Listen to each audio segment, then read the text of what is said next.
I'm Danielle, 33 years old, and on Christmas Eve, after spending 3 days decorating every inch of my parents' house, I walked into the dining room and discovered my place card had vanished from the table. 25 relatives were already seated. Candles flickered in crystal holders I had polished myself. Champagne sparkled in glasses I had arranged that morning. The whole room glowed with warmth and holiday magic, all of it built by my hands over 72 exhausting hours. I scanned the table for my name. It wasn't there. My chair, the one I had sat in for 33 years of family dinners, now had a different place card. Bradley Harrison, my sister Victoria's fiancé. I circled the entire table, checking every seat. 25 names, 25 places, none of them mine. My mother looked up from her champagne, and her eyes held no warmth, no apology, nothing resembling love. "There's no place for useless people at this table," she said. Her voice carried across the silent room. "You can eat in the kitchen if you're hungry." No one spoke, no one defended me. 25 people witnessed my humiliation and chose silence. I didn't cry, I didn't scream, I didn't retreat to the kitchen like I had done 1,000 times before. Instead, I reached into my bag and pulled out a manila envelope. I walked to the head of the table where my father sat, and I placed it directly on his plate, covering his untouched prime rib. "Merry Christmas, Dad," I said. "I finally understand why you never saw me as your daughter." The DNA results inside that envelope answered questions I had been asking my whole life.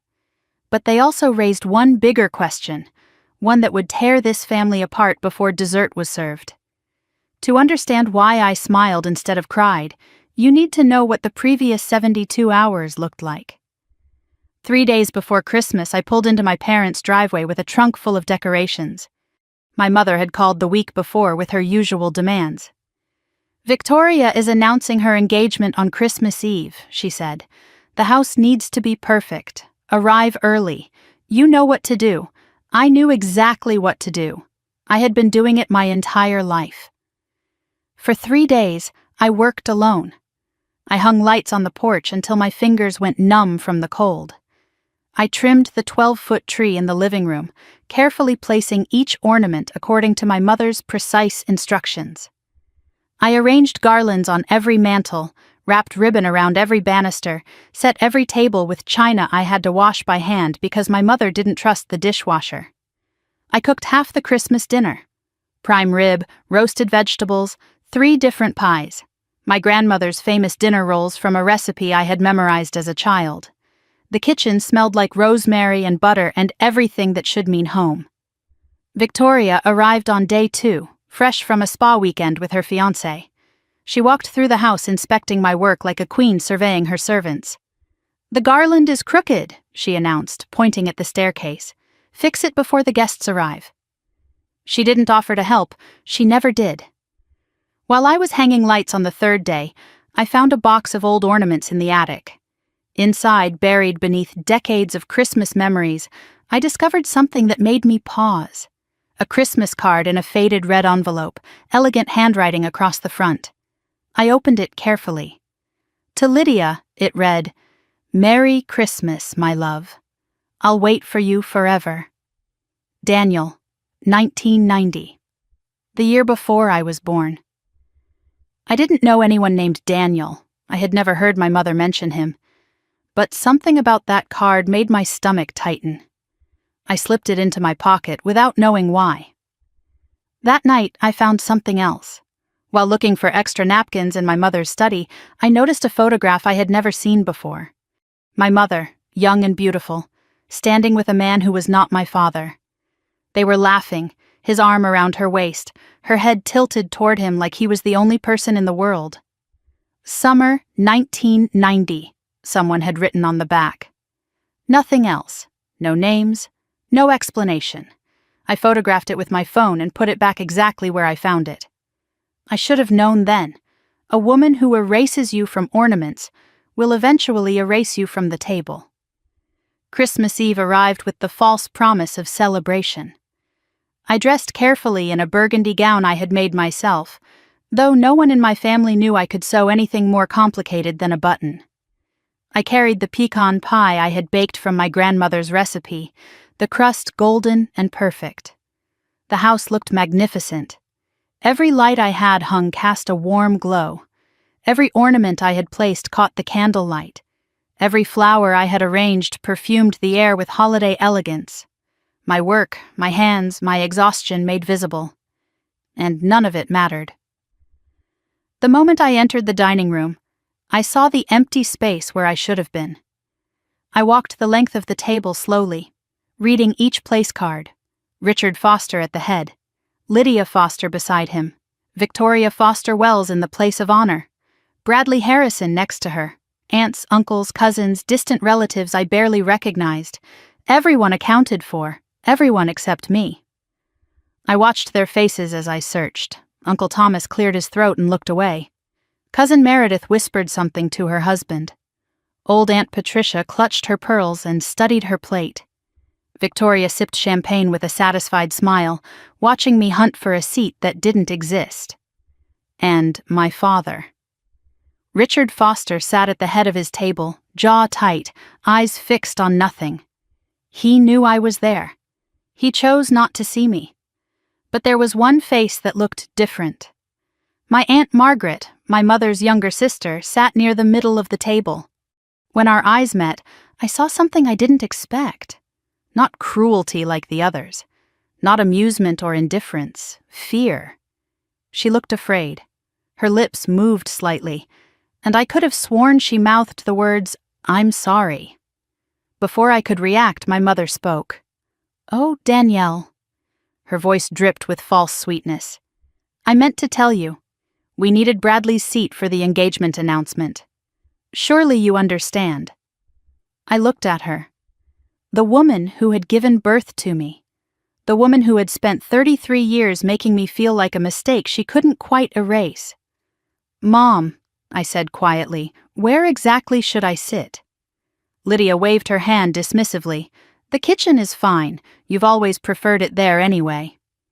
A few relatives laughed nervously. Victoria's smile widened. The room waited for me to crumble, to apologize, to disappear into the kitchen where the help belonged. I reached into my bag. My mother's eyes followed my hand, and I saw something flicker across her face. Not guilt. She wasn't capable of guilt. But fear. The same fear I had seen in Margaret's eyes. She didn't know what I had, but she knew it was something. I pulled out the manila envelope slowly, deliberately, thick, official, undeniable. I walked toward the head of the table. Each step felt like crossing a bridge I had spent 33 years searching for. Guests parted to let me pass, confused and curious. I stopped at my father's chair and looked down at the man I had called Dad for 33 years.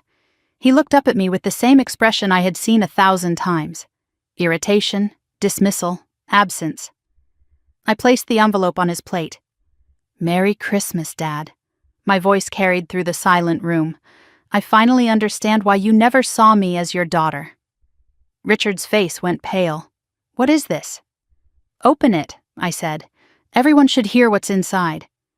My mother moved fast, reaching for the envelope. "This is ridiculous. Danielle, stop this tantrum immediately. Don't touch it, Mom." I kept my voice steady. "It's not for you, though you already know what's inside, don't you?" Our eyes met. 33 years of unspoken truth suspended between us. My father's hands trembled as he broke the seal.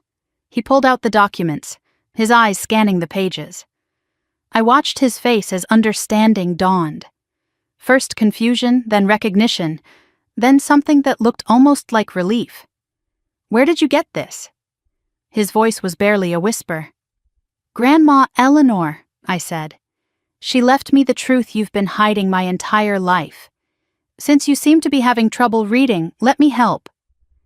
I took the document from his shaking hands and turned to face the room. 25 witnesses to 33 years of cruelty. "This is an official DNA analysis from GeneTech Laboratories," I announced. My voice was clear, carrying to every corner. Subject A, Richard Allen Foster. Subject B, Danielle Marie Foster. I paused, letting the silence build. Genetic comparison results, 0% match. I heard gasps. I saw Victoria's champagne glass freeze halfway to her lips. Conclusion: Richard Allen Foster is excluded as the biological father of Danielle Marie Foster. The room erupted into whispers. I pulled out the photograph I had found in my mother's study. She also left me this. Our mother, summer of 1990, with a man named Daniel, 6 months before I was born. I held it up so everyone could see. My mother in a sundress laughing, a man's arm around her waist. A man who was clearly not Richard. The whispers grew louder. I always thought Danielle looked different. Lydia had an affair? Before the wedding? Richard knew? My father sat motionless, staring at the photograph. You knew, I said softly, didn't you? He didn't answer. Grandma Eleanor told me everything. You've known since I was 3 years old. You did a blood type test. The results were impossible. Still, he said nothing. You knew I wasn't your daughter, and you let her treat me like garbage for 30 years. You watched her punish me for a sin I didn't commit. Richard finally spoke, his voice barely audible. I always suspected. From the day you were born, you didn't look like me, didn't act like me. But I told myself. Told yourself what? That if I ignored it, it would go away. That pretending was easier than knowing. I thought the worst was over. I thought there was nothing left to reveal. I was wrong. Aunt Margaret stood up. Not hesitantly this time. Deliberately, fully, like a woman who had finally made a decision. Lydia, she said, and her voice rang through the silent room. It's time to stop lying. To everyone. My mother's face went from flushed to gray. Margaret, sit down. No, I've been sitting down for 32 years. I've been keeping your secrets because you threatened me. Because you knew things about my life I couldn't afford to have exposed. Margaret turned to me. But your grandmother freed me from that, Danielle. Before she died, she told me it was time. And she gave me proof. Margaret! My mother's voice was desperate now. There's more, my aunt said, ignoring her. More than the affair. More than the DNA. Something Danielle still doesn't know. She looked at me with tears in her eyes. Something about why Daniel really left. And what your mother did to make sure he never came back. But first, let me take you back to the summer I turned 22. The summer my mother's heart stopped, and so did my future. Because that's where this story really begins. 11 years ago, I was someone else entirely. I was 22, a junior at Parsons School of Design in New York City, and I believed the future was something I could hold in my hands. I lived in a tiny shared apartment in Brooklyn with 2 roommates who understood that rent was optional, but dreams were not. I worked part-time at a fabric store in the garment district, surrounded by bolts of silk and wool and cotton that whispered possibilities every time I touched them. I survived on ramen and coffee and the absolute certainty that I was building something real. My sketchbooks were filled with designs that kept me awake at night. My walls were covered with inspiration, torn pages from magazines and fabric swatches and photographs of women wearing clothes that made them look powerful. I was on the dean's list for 4 consecutive semesters. I had won the Freshman Design Award and the Sophomore Innovation Prize. My professor, Dr. Marion Chen, had called me the most promising student she had seen in 15 years. I had just been selected for a summer internship at a major fashion house in Manhattan. My final collection concept had been approved. Phoenix Rising, I called it. Designs inspired by transformation and rebirth, by the idea that something beautiful could emerge from destruction. I had mapped out my entire future. Graduate, work under an established designer for 5 years, launch my own label by 30. I had a plan. I had talent. I had everything I needed to become someone. What I didn't have was a family that wanted me to succeed. June 15th. I remember the exact date because it was the day my life split in 2. I was in the design studio hand-stitching a bodice for my portfolio piece. The fabric was white silk, delicate and unforgiving, and I was so focused on getting the stitches perfect that I almost didn't hear my phone ring. Then I saw the name on the screen. Dad. My father never called. Ever. In 3 years of college, not once. I answered with my heart already racing. Danielle, his voice was flat, controlled, businesslike. Your mother had a heart attack this morning. Massive. She's in surgery now. I dropped my needle and pricked my finger. A small bloom of blood appeared on the white silk, spreading slowly like a warning. How bad is it? Bad. The doctors say she needs bypass surgery, then months of recovery, physical therapy, someone to care for her full time. He paused, and in that silence I heard everything he wasn't saying. Victoria has her bar exam in 2 months. She can't leave Boston. Another pause. We need you to come home, Danielle. I thought about my internship starting in 3 weeks, my final collection due in the fall. The future I had built brick by brick for 3 years. For how long? However long it takes. I tried to save my future. I called my academic advisor first, explaining the situation, asking about medical leave, deferred enrollment. The answer came quick and cold. You've already used your 1-semester leave for your grandmother's illness freshman year. There's nothing more we can do. I called the internship next. Explained, begged, promised to work twice as hard when I returned. We're sorry, the voice on the phone said, but we need someone who can commit. The position has been filled. I called Professor Chen last. She was the one person who had always believed in me, who had seen something in my work worth nurturing. Danielle, she said softly, I understand family emergencies. But if you leave now, you lose your spot in the senior showcase. That's the industry's first look at you. Can I work remotely? I asked, desperate. Send in designs? Fashion isn't remote, sweetheart. It's hands-on. It's being here, in the room, fighting for your vision. A long silence. I'm so sorry. I really am. You had such a bright future. Had, not have, had, past tense, already gone.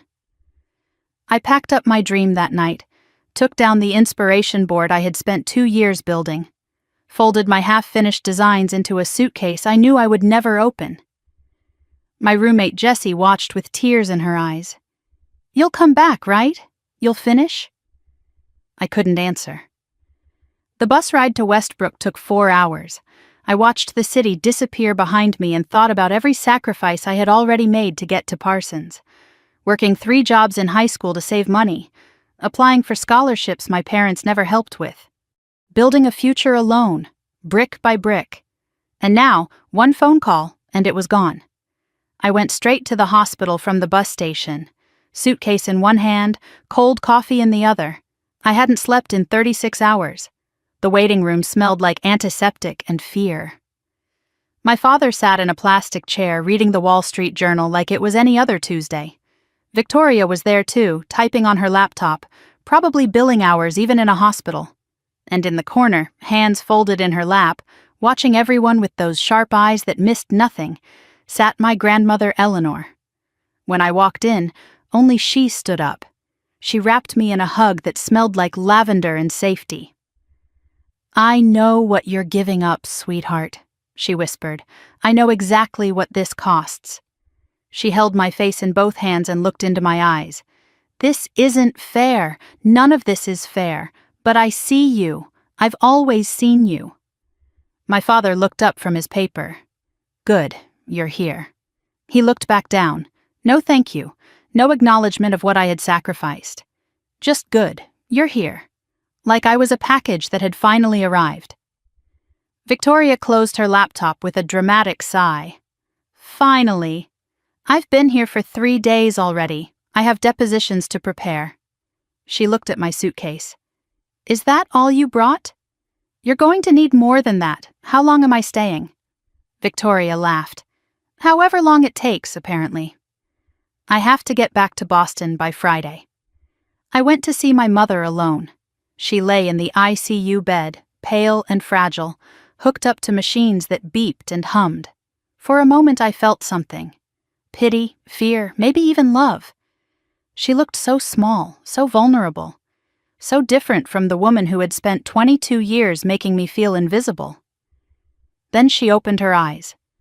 Her first words to me were, "Not thank you for coming. Not, I'm glad you're here. Finally, she said. I hope you're not going to sulk about this. Someone had to stay, and Victoria has responsibilities. Even on what could have been her deathbed, she couldn't say one kind thing to me. As I was leaving the hospital that night, my grandmother pulled me aside. Your mother has always been afraid of you, you know. Afraid of me? I almost laughed. She doesn't even see me. Eleanor's eyes went dark. Oh, she sees you. That's exactly the problem. Before I could ask what she meant, a nurse interrupted with questions about medication. And the moment passed. I wouldn't understand those words for another 11 years. 2 weeks after the surgery, my mother came home.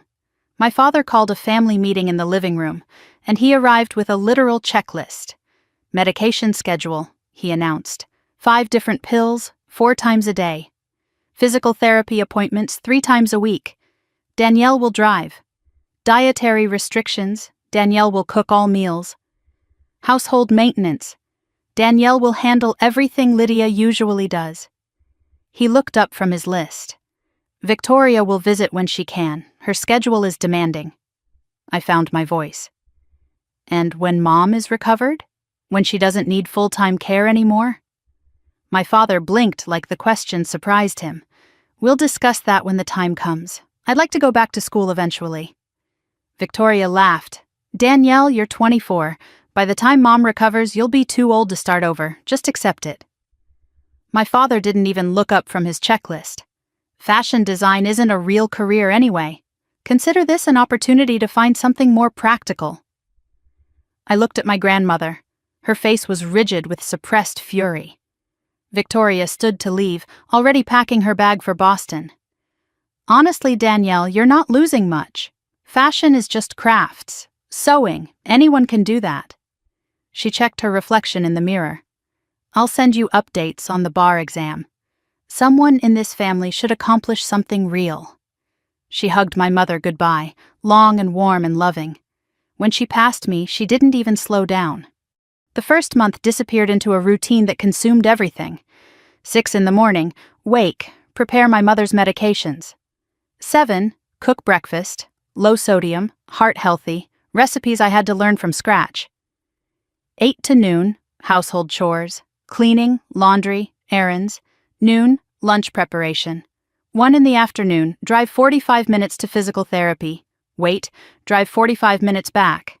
3, afternoon medications. Help my mother with her exercises. 5, start dinner. 7, evening medications. 9, help my mother to bed. 10 at night, finally alone. Too exhausted to do anything but sleep. My sketchbook stayed in my suitcase, untouched. My hands, once precise with needles and chalk, became raw from cleaning products. My dreams, once vivid and colorful, turned gray and repetitive. I stopped thinking about fashion. It hurt too much. My mother never once said thank you. Instead, there was constant criticism. The soup is too salty. The house isn't clean enough. You're walking too loud. When I suggested hiring a part-time nurse to share the load, she looked at me like I had suggested setting fire to the house. Why would we waste money when you're already here? One night I caught my reflection in the bathroom mirror. Dark circles under my eyes, hair unwashed, clothes stained with food and cleaning products. I didn't recognize myself. Who are you? I whispered. No answer came. 3 months into my new life as caretaker, my grandmother arrived unannounced. She brought a bag of pastries from my favorite bakery in Hartford, and she didn't ask how I was doing. She could see. We sat on the back porch, watching autumn leaves fall, and she said something I didn't understand at the time. This family has secrets, Danielle. Secrets that have shaped the way your mother treats you. What do you mean? You don't need to understand yet. But when the time comes, and it will, you'll need to be strong enough to face the truth. What truth? She looked at me with such sadness. The truth about who you are, and who your mother really is. She took my hand. When I'm gone, and sweetheart, I'm 82, I won't be here forever, I'm going to leave you something. I don't want anything, not things. Truth. I'm going to leave you the truth. and I need you to promise me you'll be brave enough to face it." I promised, without understanding. As she was leaving that day, she paused at the door. "Your mother has been punishing you for 33 years, Danielle, and she doesn't even know why anymore. She's forgotten the original sin." "What original sin?" She shook her head. "Not yet, but soon. When you're strong enough." I didn't understand what my grandmother meant that day. I was too exhausted, too beaten down, too focused on surviving one day at a time. But 11 years later, standing in that dining room with DNA results in my hand, I finally understood. The original sin wasn't mine. It was my mother's, and she had spent 33 years making me pay for it. But I'm getting ahead of myself. There were still 9 more years of servitude before my grandmother's envelope would find me. 9 years of invisibility. 9 years of being the useful daughter who was never quite good enough. And somewhere in those years, I made a decision. If they were going to ignore me, if they were going to pretend I didn't exist, then I would use that invisibility to build something they couldn't take away. A secret career, a hidden identity, a future they knew nothing about. But that story comes later. First, you need to understand just how invisible I became, and what it cost me. My mother made a full recovery. The doctors called it remarkable. My father called it a miracle. Nobody called it what it actually was. 2 years of my life I would never get back. 22 months after her heart attack, Lydia Foster was declared fully recovered. Cardiac rehabilitation complete, diet controlled, medications managed. The woman who had needed round-the-clock care was now playing tennis twice a week at the country club. She returned to her social committees, her garden club, her lunch dates with friends who congratulated her on looking so well. I watched her drive away to her manicure appointments and thought about the girl I used to be. The design student, the dreamer, the one who believed the future was something she could hold in her hands. That girl had died somewhere in the 2 years of medication schedules and physical therapy drives and meals I cooked that were never quite good enough. What I expected when my mother recovered was simple. A thank you, perhaps. An acknowledgement of the sacrifice. Maybe even a conversation about returning to school. Some recognition that I had given up everything to keep her alive. What I received was something else entirely. I was standing in the hallway outside the kitchen when I heard them talking. "Your mother and me." Lydia's voice floated through the half-open door. "Well, it's not like Danielle had anything important going on anyway. She was always the practical one." My father's response cut even deeper. "At least she's useful for something." Neither of them knew I was listening. Neither of them would have cared if they did. I chose a Sunday dinner to ask the question that had been burning in my throat for months. The 4 of us sat around the dining room table, a rare occasion when Victoria was home from Boston. I cleared my throat. "Mom's fully recovered now. I was thinking about going back to school." The silence that followed felt like a verdict. Victoria laughed first. My father set down his fork with deliberate slowness. "You're 24 now, Danielle. What's the point? Fashion programs want young talent, fresh ideas. You've aged out. Get a job. Help with bills. That's what responsible adults do." Victoria nodded, her face arranged in false sympathy. "Honestly, it's probably for the best. You can find something more stable. More realistic." My mother said nothing. She just looked at me with that expression I knew so well. Not anger, not disappointment. Just nothing. Like I was a stranger who had wandered into her dining room by mistake. In one sentence, my father erased 2 years of waiting, 2 years of hoping, 2 years of telling myself it was temporary. It wasn't temporary. It was my life now. I found a job at a small women's boutique downtown called Marguerite's. The owner was a 63-year-old widow named Mrs. Chen, no relation to my professor at Parsons.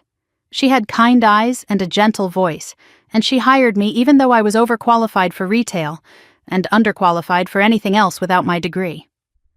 $11 an hour, 25 hours a week. I folded clothes. I organized displays. I helped customers find sizes and suggested accessories that might complete their outfits. Work that required none of my training, none of my talent, none of the skills I had spent 3 years developing. But Mrs. Chen noticed things. "You have an eye," she said once, watching me rearrange a window display. "You see how fabrics move, how colors speak to each other. Where did you learn that?" I couldn't answer without crying, so I didn't. With my meager savings and my boutique wages, I rented a studio apartment above a laundromat on the edge of town. 400 square feet of freedom. A hot plate, a mattress on the floor, a bathroom with no window, walls that shook every time the industrial dryers ran downstairs.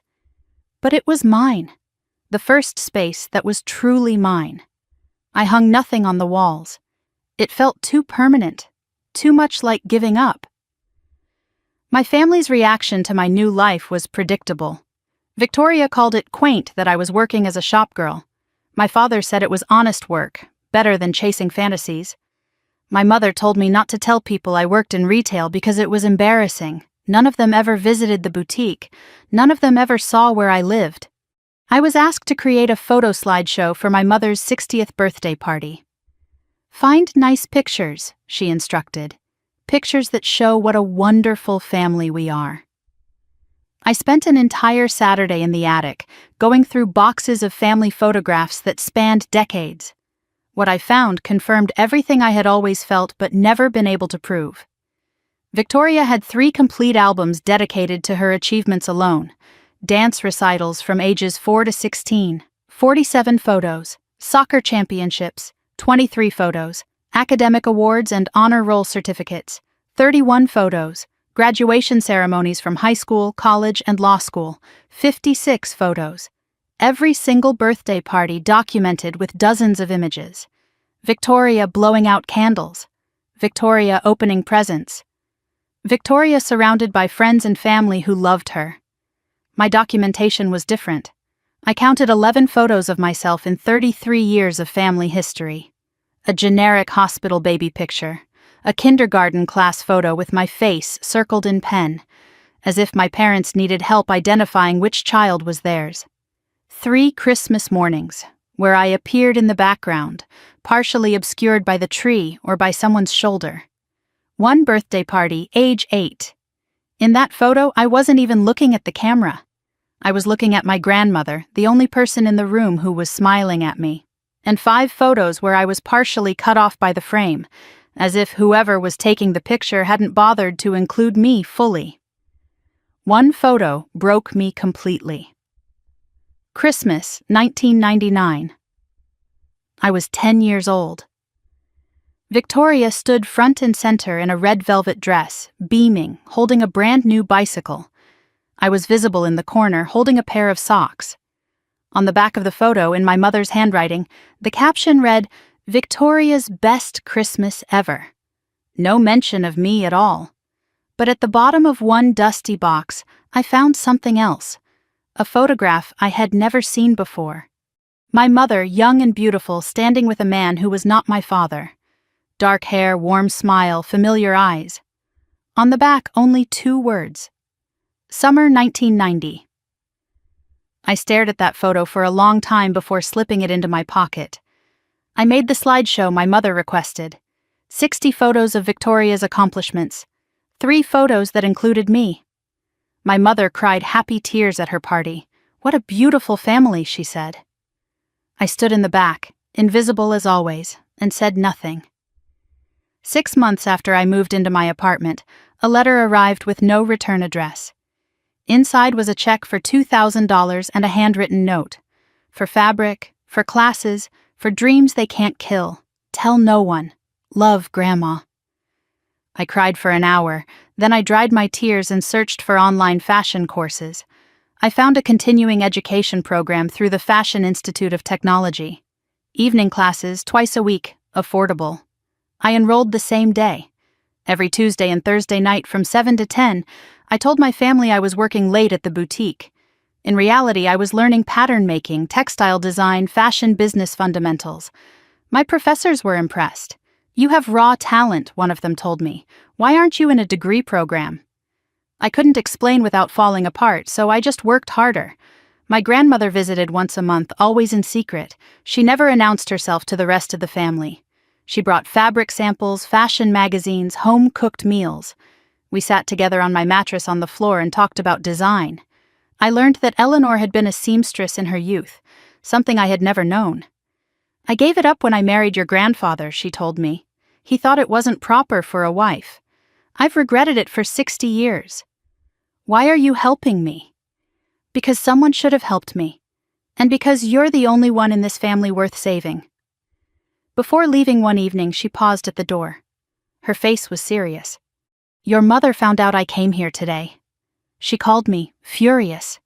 What did she say? She said I was wasting my money on you, that you'd never amount to anything. Eleanor's expression hardened. She's afraid, Danielle. She's been afraid of you since the day you were born. Afraid of what? Of what you represent. Of the truth you carry without even knowing it.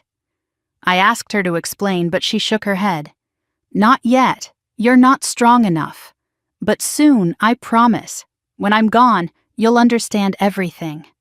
I didn't push. Some truths, I was learning, had to wait until you were ready to hear them.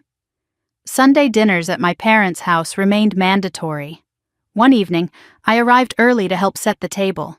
My mother was waiting in the living room, holding something behind her back. Her expression was cold, triumphant. What is this? She held up a fashion magazine. Vogue Italia, the issue I had hidden in my bag and must have dropped during last week's dinner. It's a magazine, Mom. I know what it is. I want to know why you have it. I like looking at the designs. Designs! Her voice dripped with contempt. You're still chasing that fantasy?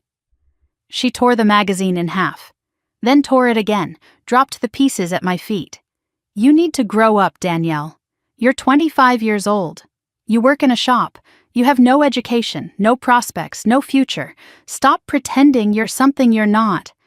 She didn't know about the night classes. She didn't know about Eleanor's support. She didn't know that I had submitted 3 designs to an online competition just last week. She didn't know anything, and that was my only power. I knelt down and picked up the torn pages. I didn't cry. I didn't argue. I just said, "Okay, Mom."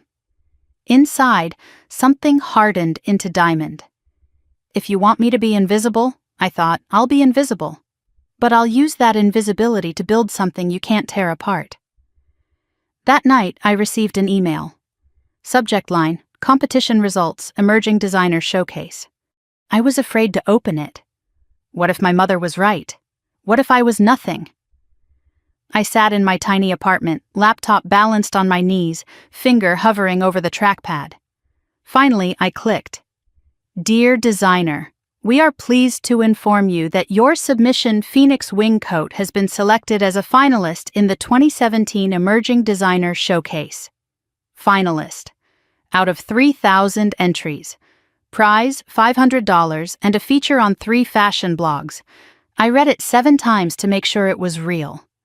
I had submitted under a pseudonym because I couldn't risk my family finding out. The name I chose was Ember, a spark that survives the ashes, something small that can become fire. I was Ember now. Danielle Foster was the girl who folded clothes and took orders. Ember was something else entirely.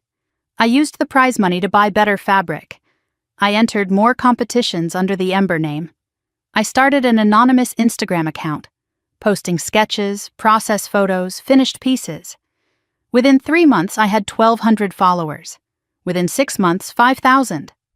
Fashion bloggers started asking, "Who is Ember?" I told no one except Eleanor. And she kept the secret like a sacred trust. One night, scrolling through my growing Instagram comments, I froze. A comment from Victoria's account. "Love this coat. Where can I buy?" My sister had found Ember's page. She didn't recognize my work. She didn't know she was praising the sister she called worthless. Victoria clicked like on a photo of my design. She commented stunning on work she would have mocked if she knew it was mine. And I realized something that night.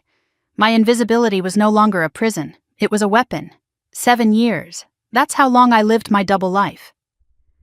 By day, Danielle Foster.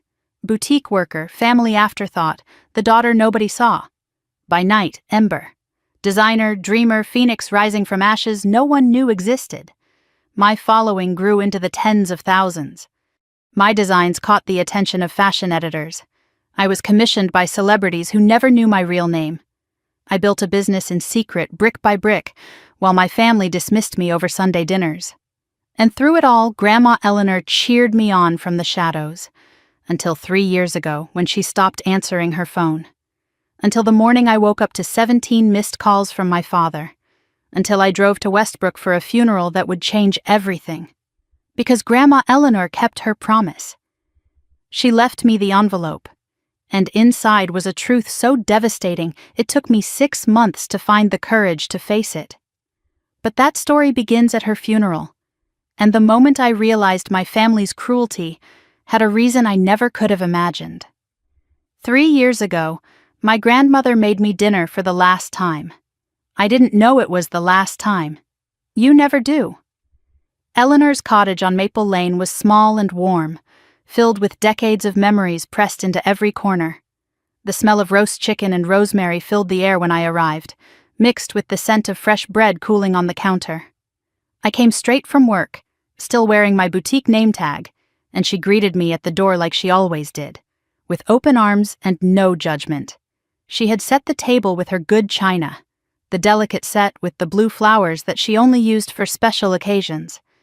I should have known then that something was different. We ate in comfortable silence, the kind that only people who truly know each other can share.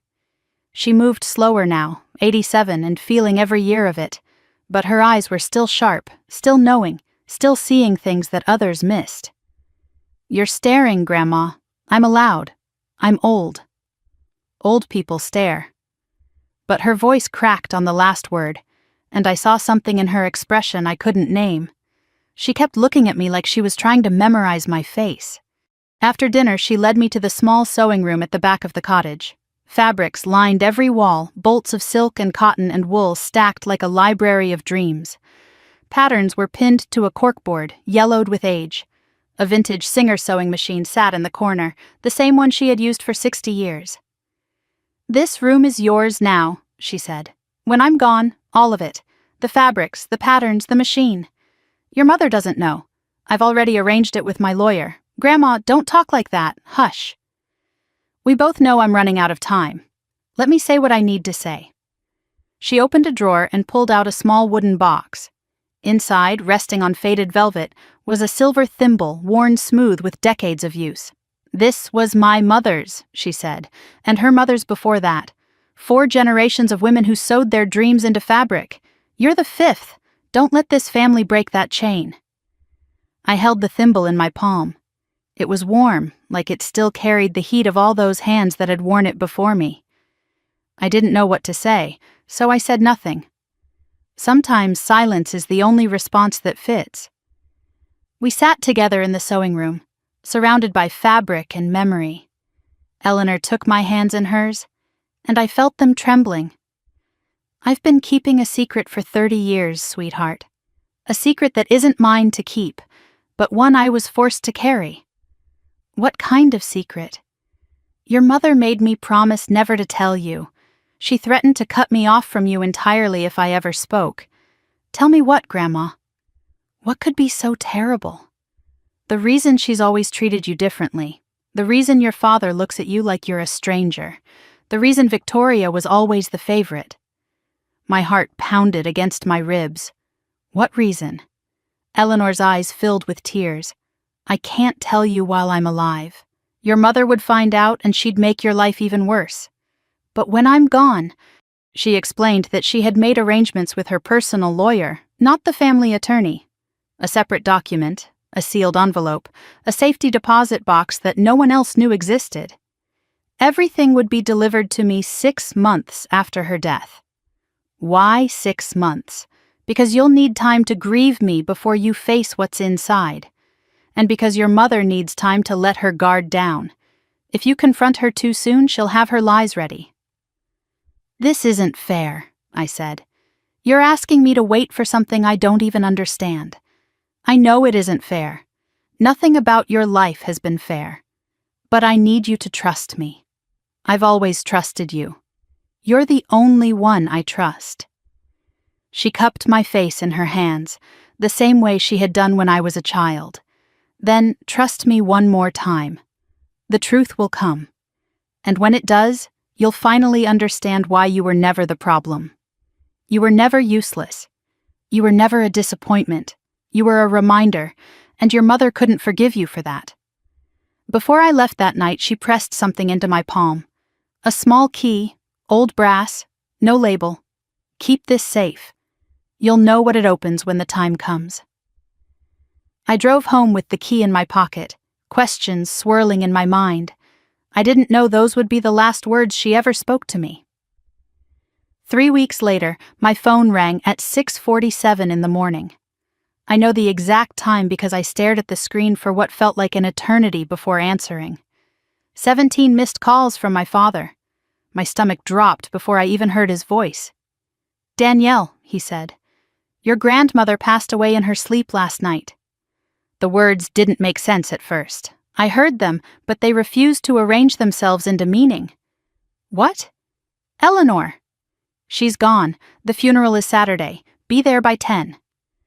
He hung up before I could respond. I sat on the edge of my bed, phone still in my hand, staring at nothing. Eleanor was gone. The one person who saw me, loved me, believed in me. Gone. I cried until I couldn't breathe. Then I cried some more. Somewhere in that ocean of grief, I remembered the envelope. The secret she couldn't tell me. The truth waiting 6 months away. Had she known?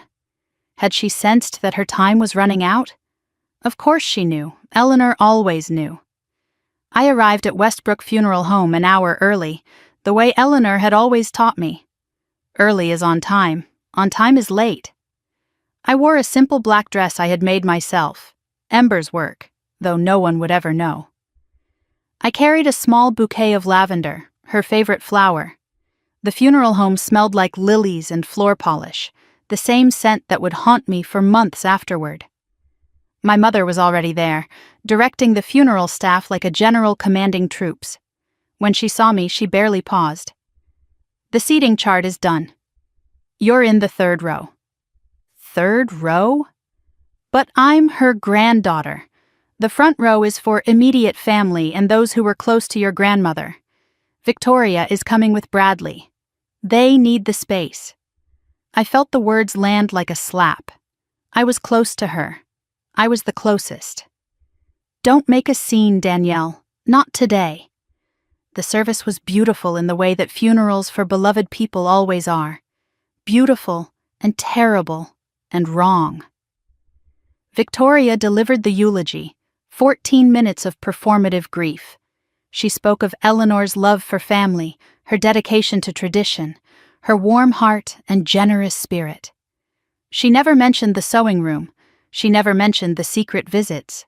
She never mentioned me at all. I sat in the 3rd row, surrounded by distant cousins who kept whispering, "Which one is she again?" I clutched my lavender bouquet until my fingers ached and watched my family grieve together without me. After the service, a man in a gray suit approached me near the exit. Kind eyes, firm handshake. "Miss Foster? I'm David Whitmore, your grandmother's personal attorney. I didn't know she had a personal attorney. There's quite a bit your family doesn't know. Eleanor made sure of that. He handed me a business card.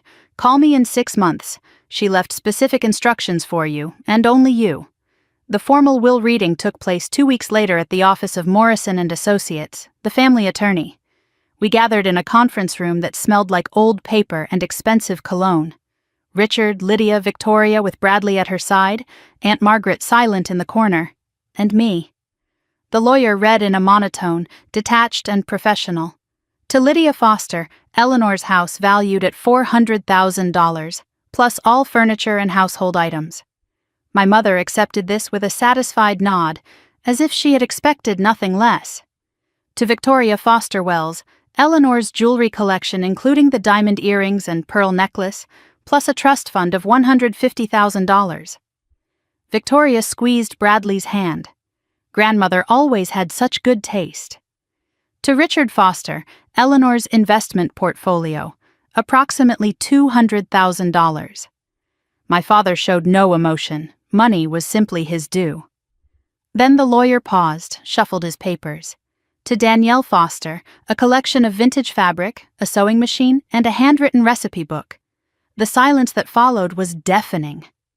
Victoria laughed first. Fabric? She left you fabric? My mother's lips curled. Mother always was sentimental about useless things. My father said nothing at all. I kept my face neutral. Thank you. That's all I wanted. Victoria smirked. I'm sure it is. What no one knew was that the fabric collection was worth nearly $10,000. Rare silks, vintage velvets, materials that collectors would pay dearly to own. What no one knew was that the sewing machine was a 1952 Singer, a collector's item in perfect condition. And what no one knew was that there was another will, another lawyer, another envelope. Eleanor had played this perfectly. As everyone stood to leave, Aunt Margaret caught my arm. Don't let them see you cry, she whispered. I'm not crying. Good. Because your grandmother was smarter than all of them combined. I know what she really left you. She walked away before I could ask how she knew, before I could ask what else she knew. I drove home with a box of fabric in my trunk and a secret burning in my chest. 6 months. I just had to wait 6 months. The waiting was the hardest part. I threw myself into work, both works. By day, I was Danielle Foster, shop girl, invisible daughter, family disappointment. By night, I was Ember, and Ember was rising. During those 6 months of waiting, my Instagram following grew to 75,000. I received my first major commission, a custom gown for a B-list actress who wore it to an awards show. I was featured in 3 online fashion publications. A buyer from a Manhattan boutique reached out, wanting to carry Ember's designs. I registered an LLC, Ember and Thread, LLC. My grandmother's fabric became the foundation of a capsule collection that sold out in 3 days. And through it all, my family had no idea. Victoria posted on Instagram about her amazing new find, a designer called Ember. My mother wore an Ember scarf she had bought online, not knowing her useless daughter had made it. The irony sustained me through every Sunday dinner. But beneath the success, the grief remained. Every night I talked to Eleanor's photograph. I'm building something, Grandma. I'm becoming someone. The silence that answered was unbearable. I marked each day on my calendar like a prisoner counting toward release. 182 days, then 100, then 50, then 10. And finally, 6 months to the day after Eleanor's death, my phone rang. Miss Foster? David Whitmore. Your grandmother's waiting period has ended. I have her bequest ready for you. I met him at his office that afternoon. It was small, private, tucked away in a building far from the family's usual lawyers. He greeted me with genuine warmth. Your grandmother spoke of you often. She was very proud of what you've built. She told you about Ember? She told me everything. She wanted someone to witness your success, in case she didn't live to see it herself. He placed a thick manila envelope on the desk between us. Sealed with red wax, Eleanor's personal seal. My name written across the front in her elegant handwriting. This was held in a private safety deposit box, completely separate from her official estate. He placed a key on the desk next to it, matching the one Eleanor had given me. There's a second box. The key opens it, but she wanted you to read the letter first. Then he slid a bank statement across the desk. My hands trembled as I read it. A separate account in my name, $50,000. She transferred this over the past decade, small amounts that wouldn't be noticed.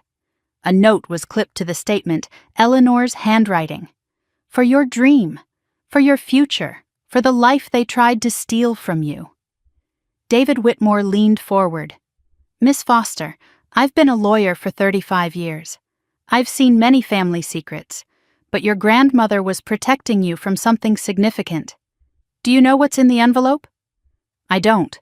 She sealed it herself. But she told me one thing. What? She said when Danielle reads this, everything she thought she knew will change. Make sure she has somewhere safe to go. I drove home with the envelope on my passenger seat, just as Eleanor had planned. $50,000 in an account with my name, a key to a safety deposit box, and a sealed envelope containing a truth 33 years in the making. I could open it now, right now, rip through the wax seal, and finally know. But I didn't. I put it in my nightstand drawer instead. I wasn't ready. I wasn't ready to learn why my mother hated me. I wasn't ready to discover why my father looked through me. I wasn't ready to understand why I had spent 33 years being called useless by people who were supposed to love me. I was afraid. But Christmas was coming. And somehow I knew that envelope would find its way to that dining room table. I just didn't know it would destroy everything, including the lies my family had built their entire lives upon. 2 weeks later, I finally opened it, and the truth inside burned like fire. The envelope sat in my nightstand drawer for 12 days. 12 days of knowing the truth was inches away. 12 days of being too afraid to reach for it. Every night I opened the drawer and looked at it. The red wax seal, Eleanor's handwriting, the weight of secrets I could feel through the paper. Every night I closed the drawer without touching it. Sleep became impossible. My dreams were filled with my grandmother's voice, repeating the same words over and over. Be brave. Be brave. Be brave. I didn't feel brave. I felt like a child standing at the edge of a cliff, knowing I had to jump, but unable to make my feet move. What finally broke me was a Sunday dinner. December 10th, 2 weeks before Christmas. I sat at my parents' table, invisible as always, while my mother announced Victoria's engagement party. Christmas Eve, she declared, the whole family. Danielle, you'll arrive 3 days early to decorate, and cook, and make everything perfect for your sister's moment. I nodded, said nothing, drove home in silence, and sat alone in my apartment at 11:47 at night, feeling the familiar weight of being invisible, being used, being nothing. Eleanor's words echoed in my mind. You were never the problem. If I was never the problem, then what was? I needed to know. Tonight. Now. I pulled the envelope from the drawer, sat on my bed with my back against the wall, turned it over in my hands 3 times.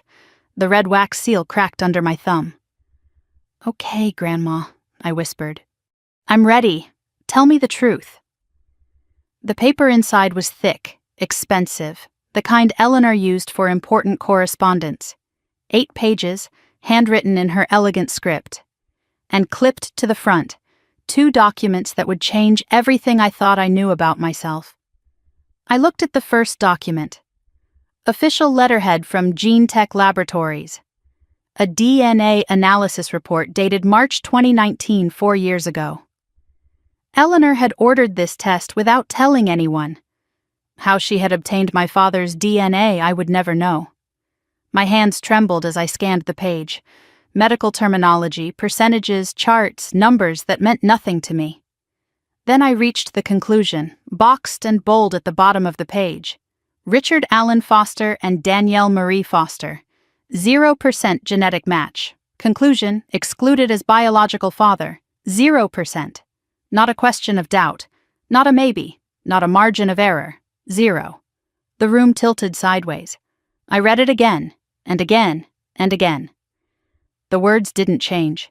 Richard Foster was not my father. He had never been my father. The second document was my birth certificate. Not the copy I had seen before, but the original. In the space where the father's name should have been, someone had redacted the information with black marker. But the marker had faded over 33 years. Beneath it, barely visible, I could make out a name. Daniel. The last name was too obscured to read, but the first name was clear. Daniel. Danielle. I was named after him. A photograph fell from between the documents. Old, faded, edges worn soft with time. My mother, young and beautiful, maybe 22 years old, standing with a man I had never seen. dark hair, warm eyes, a smile that looked hauntingly familiar. On the back, in Eleanor's handwriting, 2 words: Lydia and Daniel, summer 1990, 6 months before you were born. I stared at that photograph for a long time. The man had my eyes, my chin, my smile. He looked at my mother like she was everything, and she looked at him like she wanted to forget he ever existed. I unfolded Eleanor's letter with shaking hands. The pages rustled like whispers, like secrets finally being spoken aloud.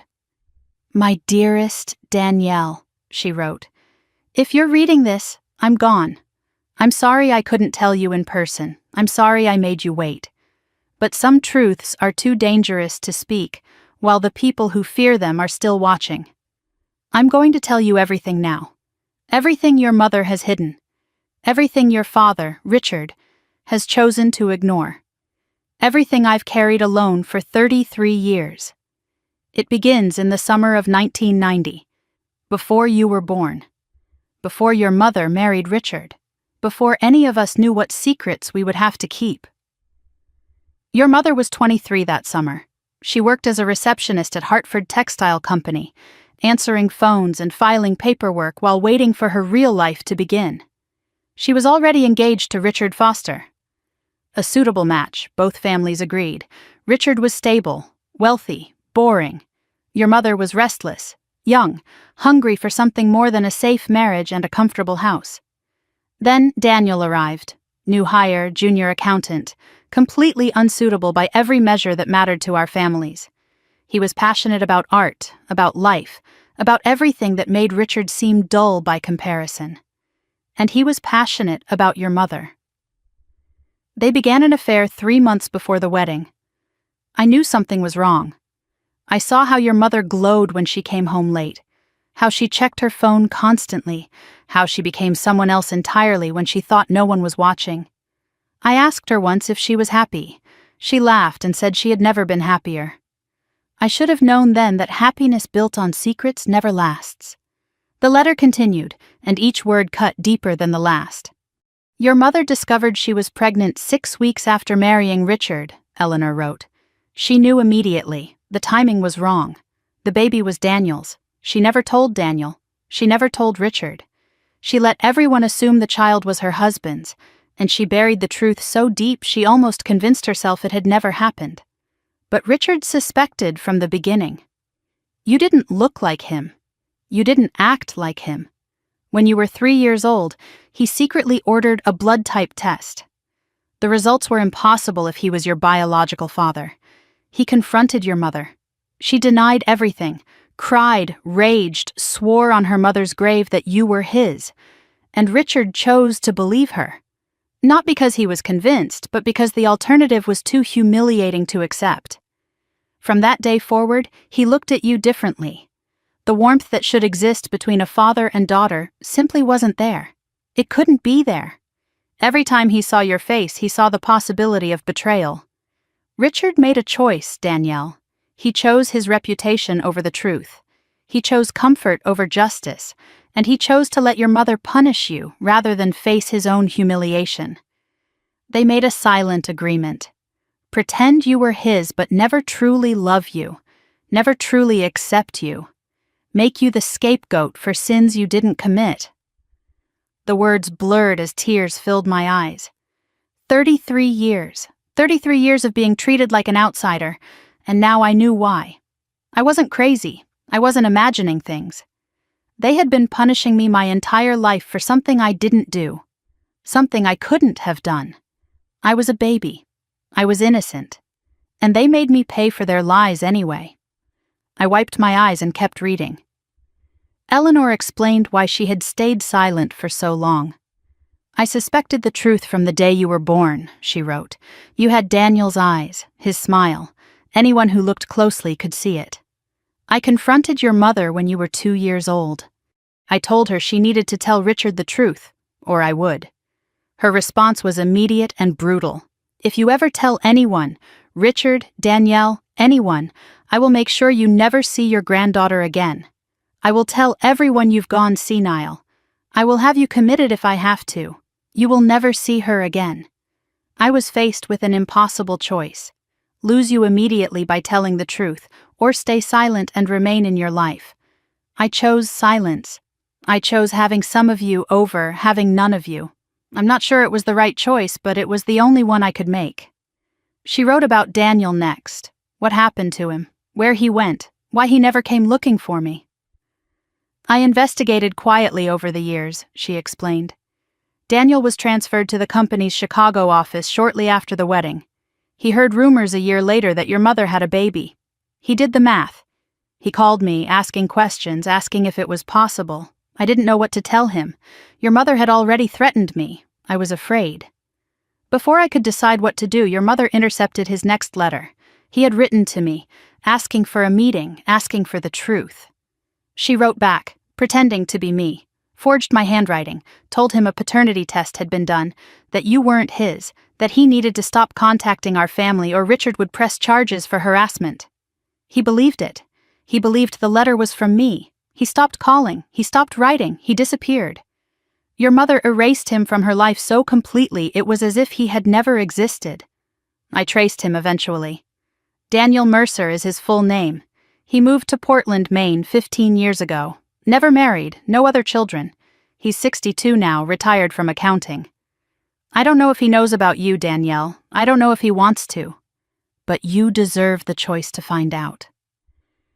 Eleanor's letter explained what I had always sensed, but never understood. Why my mother hated me. Why my existence seemed to cause her pain. Your mother hates you because she hates herself, sweetheart. Every time she looks at you, she sees her mistake, her betrayal, her lie. Instead of facing her own shame, she transferred it to you. You became the vessel for her guilt. The punishment she couldn't give herself, she gave to you instead. And Richard. Richard knows you're not his daughter. He's known for 30 years. But admitting it means admitting he's been a fool. Admitting his marriage is a fraud. Admitting everything about his perfect family is a performance. He'd rather let you suffer than face the truth about his life. Your sister Victoria is Richard's biological daughter. She's proof that the marriage worked. She's the child they can love without complication. You were always the reminder of what came before. The evidence of a lie they couldn't escape. I'm not telling you this so you can destroy your family, Danielle. I'm telling you this so you can finally be free of them. You were never useless. You were never a disappointment. You were never the problem. You were a child caught in the crossfire of adult sins. What you do with this truth is your choice. Confront them or walk away. Forgive them or let them go.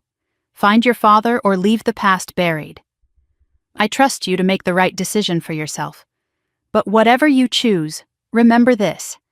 You deserve a seat at the table. You always did. And if they won't give you one, build your own damn table. The final page was separate from the rest. Written in shakier handwriting, dated 1 week before Eleanor died. She had known she was running out of time. P.S., my darling girl, I need you to remember something, in case everything else fades. You were not a mistake.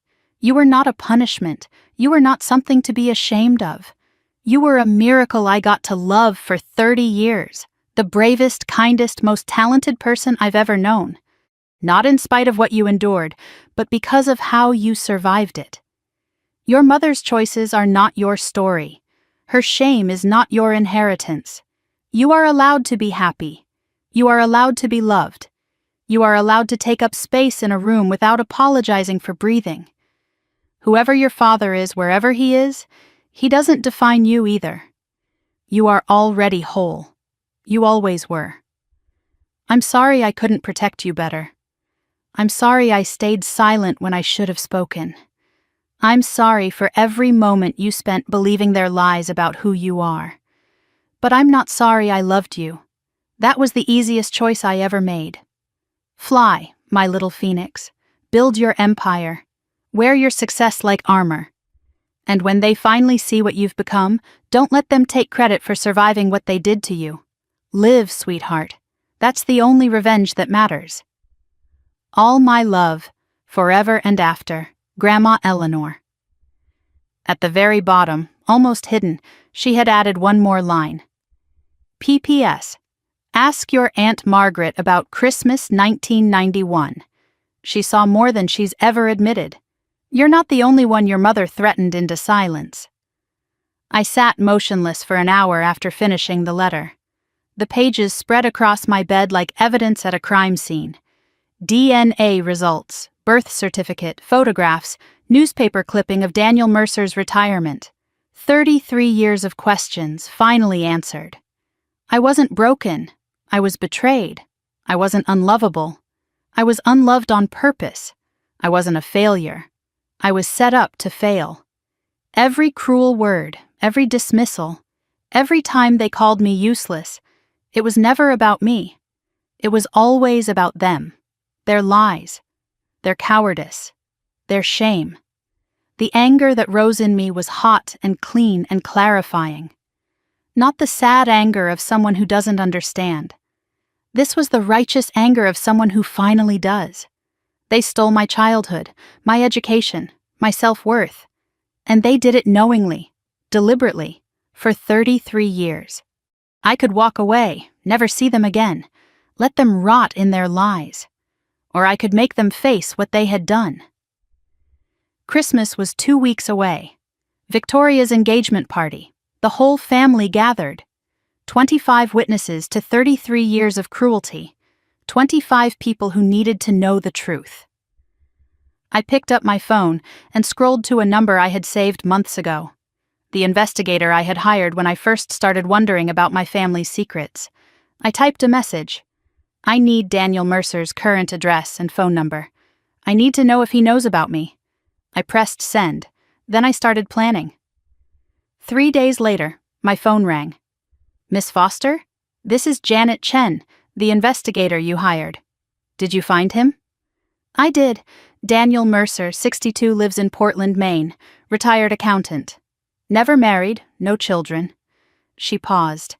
But there's something else. What? He's been searching for information about your mother for the past 5 years.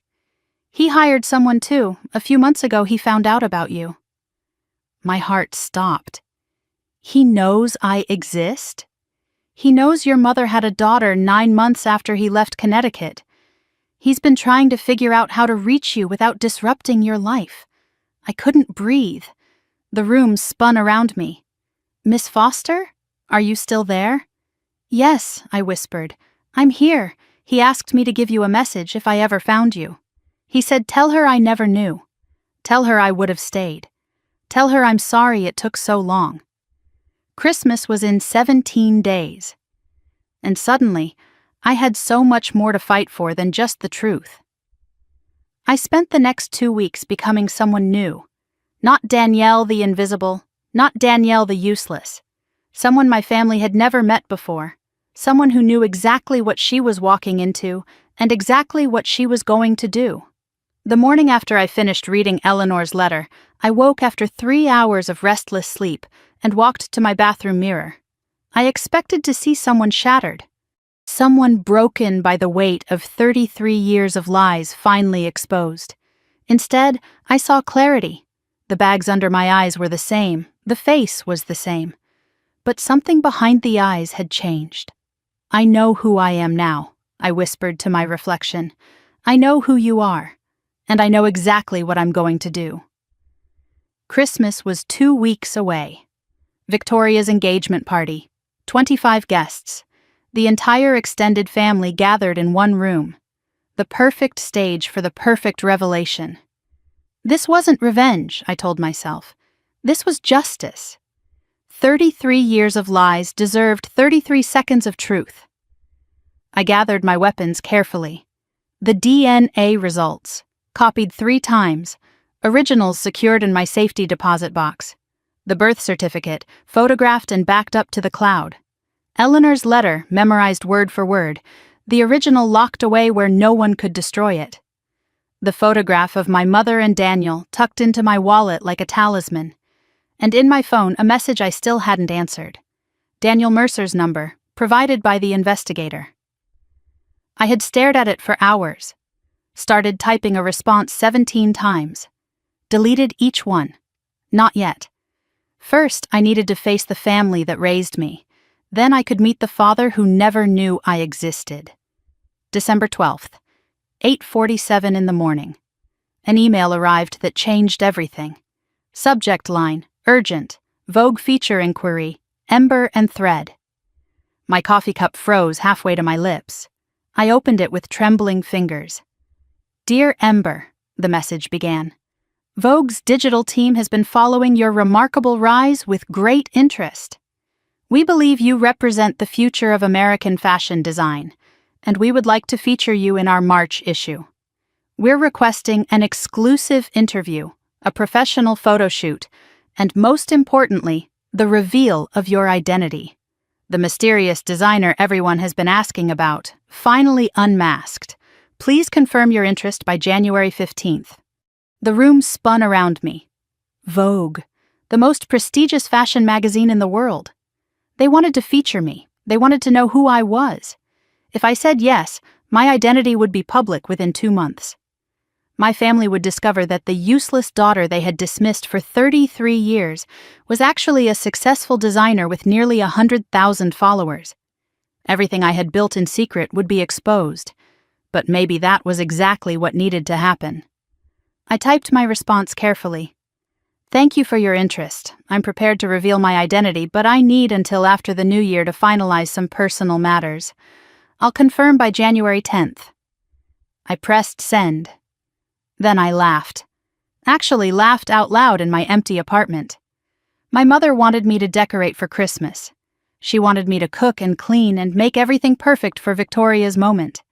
She had no idea I was about to decorate her perfect lie with the truth.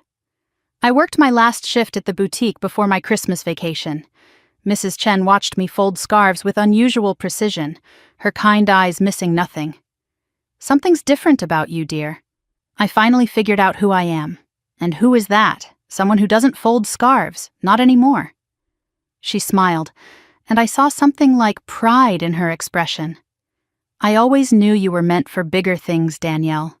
The way you touch fabric, the way you see what others miss. You have a gift. I hope you're finally ready to use it. As I left the boutique that evening, my phone buzzed. Unknown number. Portland area code. My heart stopped.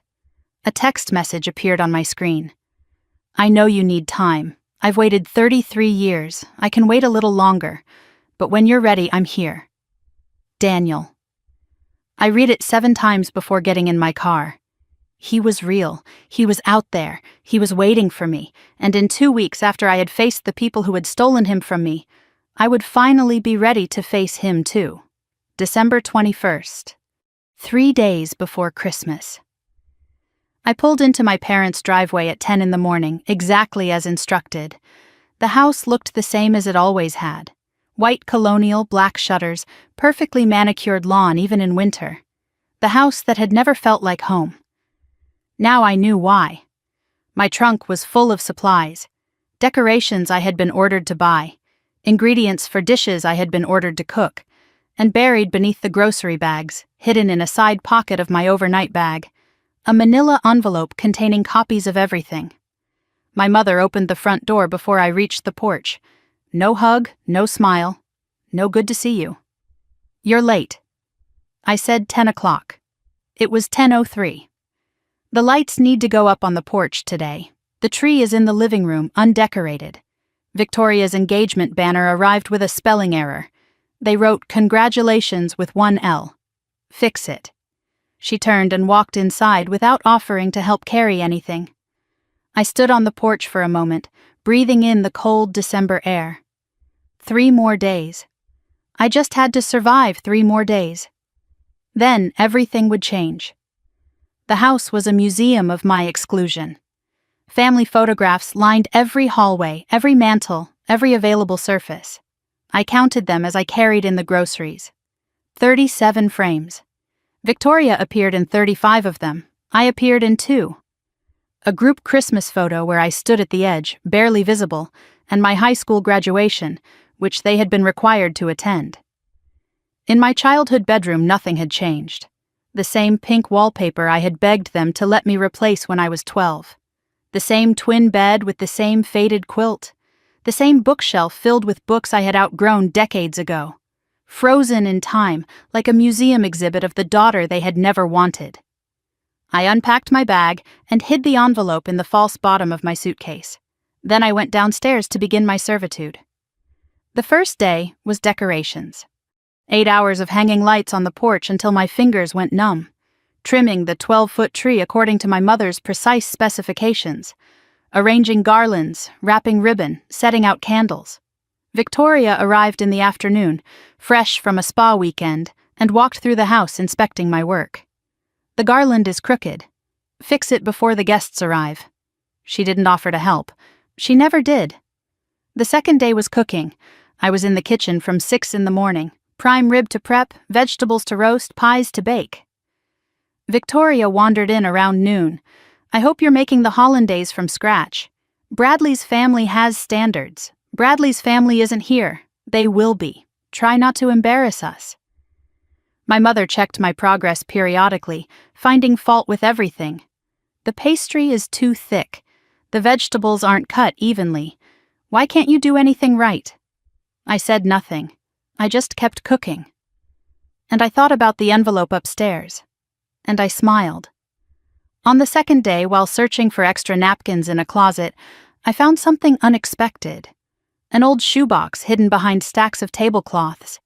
Inside were Christmas cards, letters, photographs, memories my mother had hidden away. One card caught my eye. A faded red envelope, elegant handwriting.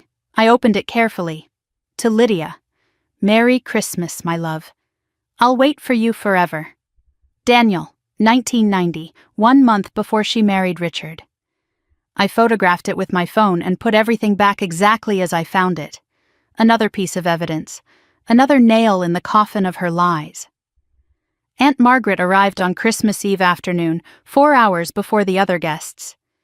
I wanted to help, she told my mother. My mother's smile was tight, forced. How thoughtful. Margaret found me in the kitchen an hour later, arranging hors d'oeuvres on silver trays. She waited until my mother left the room, then slipped through the door and closed it behind her. I need to talk to you, she whispered. Privately. Aunt Margaret, I'm busy. It's about your grandmother's letter. I know she sent you one. My hands stopped moving. We stepped into the pantry and closed the door. The space was small, crowded with canned goods and holiday supplies. Margaret's voice was barely audible. Eleanor told me before she died. She told me what she was leaving you. Then you know. I know Richard isn't your father. I've known for 32 years. She told me about Christmas 1991, how she had walked into my parents' house early, wanting to help Eleanor set up for the holiday, how she had heard voices from the study, my mother and Eleanor arguing. She heard everything. The affair, Daniel, the pregnancy, the lies. And then my mother saw her in the doorway. If you say one word, my mother had hissed, I'll tell everyone about your bankruptcy, about Michael's gambling, about why you really moved back to Westbrook. Margaret had secrets too. My mother collected them like weapons. I've been a coward for 32 years, Margaret said. I let her bully me into silence. Why are you telling me now? Because Eleanor asked me to. And because tonight, when you do whatever you're planning to do, you shouldn't be alone. How do you know I'm planning something? She almost smiled. You have Eleanor's eyes. And right now, they look exactly like hers did when she'd finally had enough. She pressed something into my hand. A flash drive. Your grandmother gave this to me 6 months before she died. She said you might need evidence beyond the letter. What's on it? Recordings. Your mother confessing to Eleanor. Richard admitting he knew. Everything you need to prove you're not crazy. I closed my hand around it like a lifeline. Another weapon. Another piece of the truth. Victoria arrived at 4 with Bradley, both of them dressed like they were posing for a magazine cover. The tree looks acceptable, Victoria announced, surveying my work. I suppose Danielle's good for something. Bradley frowned slightly but said nothing. Victoria demanded my opinion on her engagement party dress. She twirled in front of the mirror while I stood watching. "Well, how do I look?" "Beautiful," I said honestly. "I know. I just wanted to hear you say it." She left to fix her makeup, and Bradley lingered. He looked uncomfortable, out of place. "Danielle, I just wanted to say..." "Yes?" "The way they treat you. I've noticed.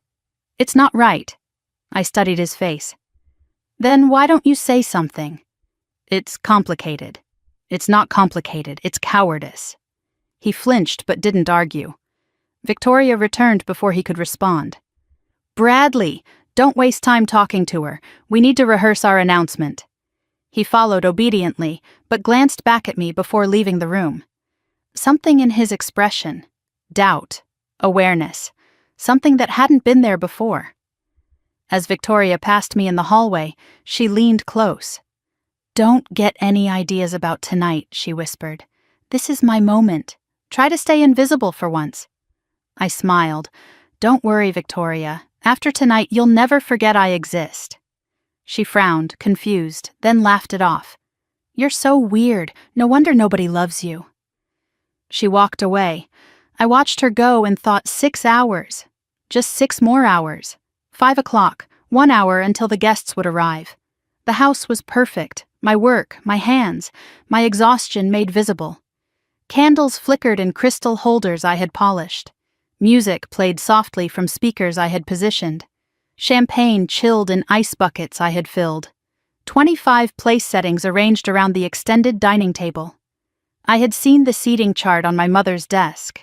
I had counted the names. I had noticed that mine wasn't among them. I went to my childhood bedroom and retrieved the envelope from my suitcase, checked the contents one more time. DNA results. Photograph. Copy of Eleanor's letter. The flash drive Margaret had given me, tucked into my pocket. Everything in order. Everything ready. I stood at the window, watching the first cars pull into the driveway. For a moment, doubt crept in. What if I was wrong to do this publicly? What if I should just walk away, never look back?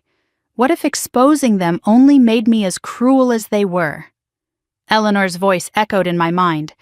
"You deserve a seat at the table. You always did. And if they won't give you one, build your own damn table." This wasn't cruelty. This was truth. They had 33 years to be honest. They chose lies.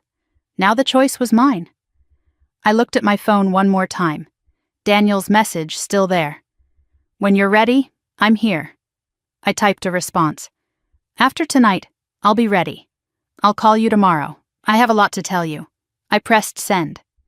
Then I took a deep breath, smoothed my dress, and walked downstairs to join the party. Not as the invisible daughter, not as the useless disappointment, but as the woman who was about to burn their beautiful lie to the ground. The dining room was magnificent, I should know. I had spent 3 days making it that way. 25 guests mingled with champagne flutes, admiring the decorations, complimenting my mother on her exquisite taste. Nobody mentioned who had actually hung every light, arranged every flower, folded every napkin. I walked toward the table looking for my place card. I searched the head of the table. Richard and Lydia side by side. Victoria and Bradley, places of honor. Aunts, uncles, cousins. Everyone accounted for, everyone except me. I circled the entire table. 25 names, 25 chairs. My name wasn't there. That's when I saw it. My chair, the one I had sat in for 33 years of family dinners, now had a new place card. Bradley Harrison. My mother appeared beside me, champagne in hand, smile sharp as a blade. "Oh, Danielle, I meant to tell you. We needed the space." She didn't lower her voice. She wanted everyone to hear. "There's no place for useless people at this table." The room fell silent, and I smiled. "Actually, Mom, I think there's about to be." 25 people watched my mother humiliate me. 25 people said nothing. And for the first time in 33 years, I didn't need them to. The dining room glittered with my handiwork. Crystal glasses catching candlelight I had arranged. Garlands I had hung framing every window. The 12-foot tree I had decorated standing proud in the corner. All of it beautiful. all of it a stage for my erasure.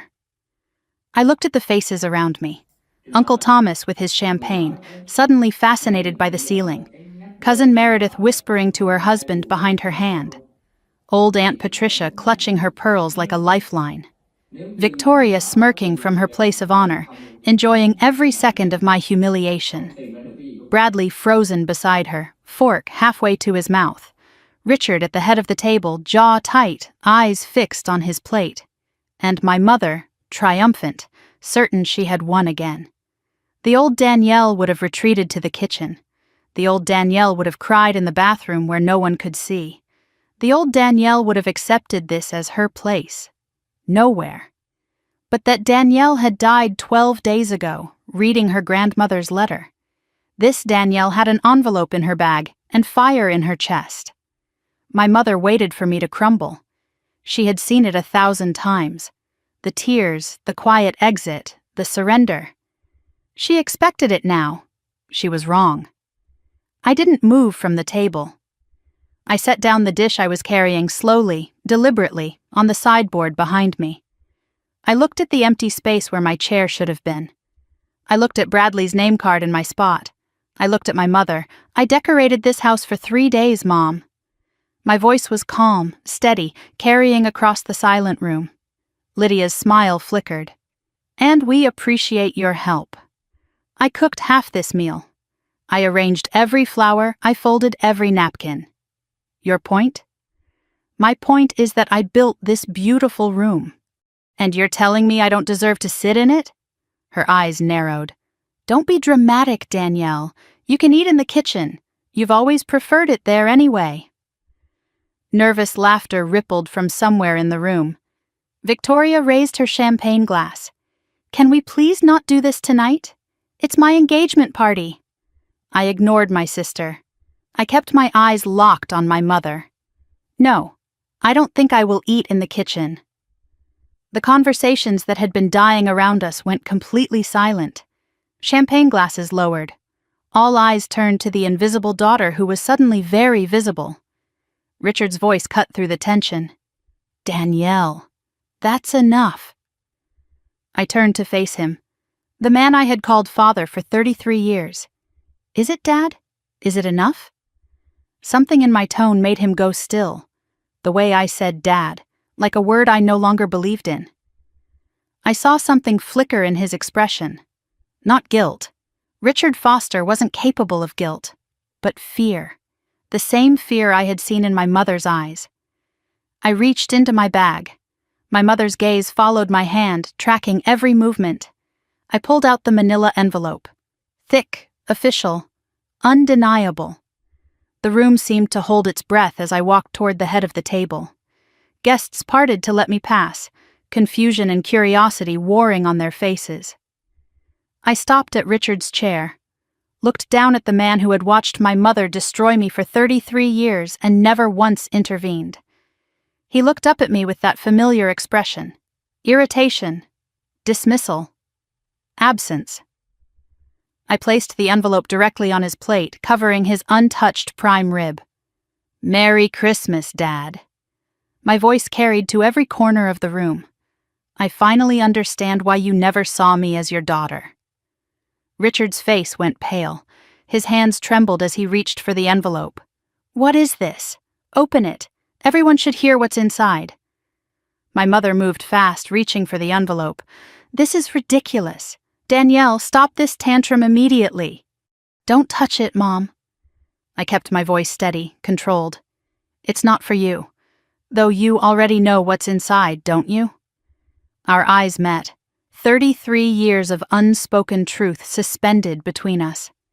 She froze with her hand outstretched, and for one moment I saw the mask slip. Terror. Pure, undisguised terror. Richard's hands shook as he broke the seal and pulled out the documents. I watched his face as understanding dawned. First confusion as he scanned the pages, then recognition as the words registered, then something that looked almost like relief, like a man who had been holding his breath for 3 decades finally allowed to exhale. Where did you get this? His voice was barely a whisper. Grandma Eleanor. She left me the truth you've been hiding my entire life." I took the document from his trembling hands and turned to face the room. 25 witnesses to 33 years of cruelty. 25 people who had watched my family dismiss me, belittle me, erase me. 25 people who were about to learn why. "This is an official DNA analysis from GeneTech Laboratories." My voice was clear, steady, carrying to every corner of the dining room. I saw phones being lowered, conversations abandoned, all attention fixed on me. Subject A, Richard Allen Foster. Subject B, Danielle Marie Foster. I paused, letting the silence build, letting the anticipation grow. Genetic comparison results. 0% match. Gasps erupted around the table.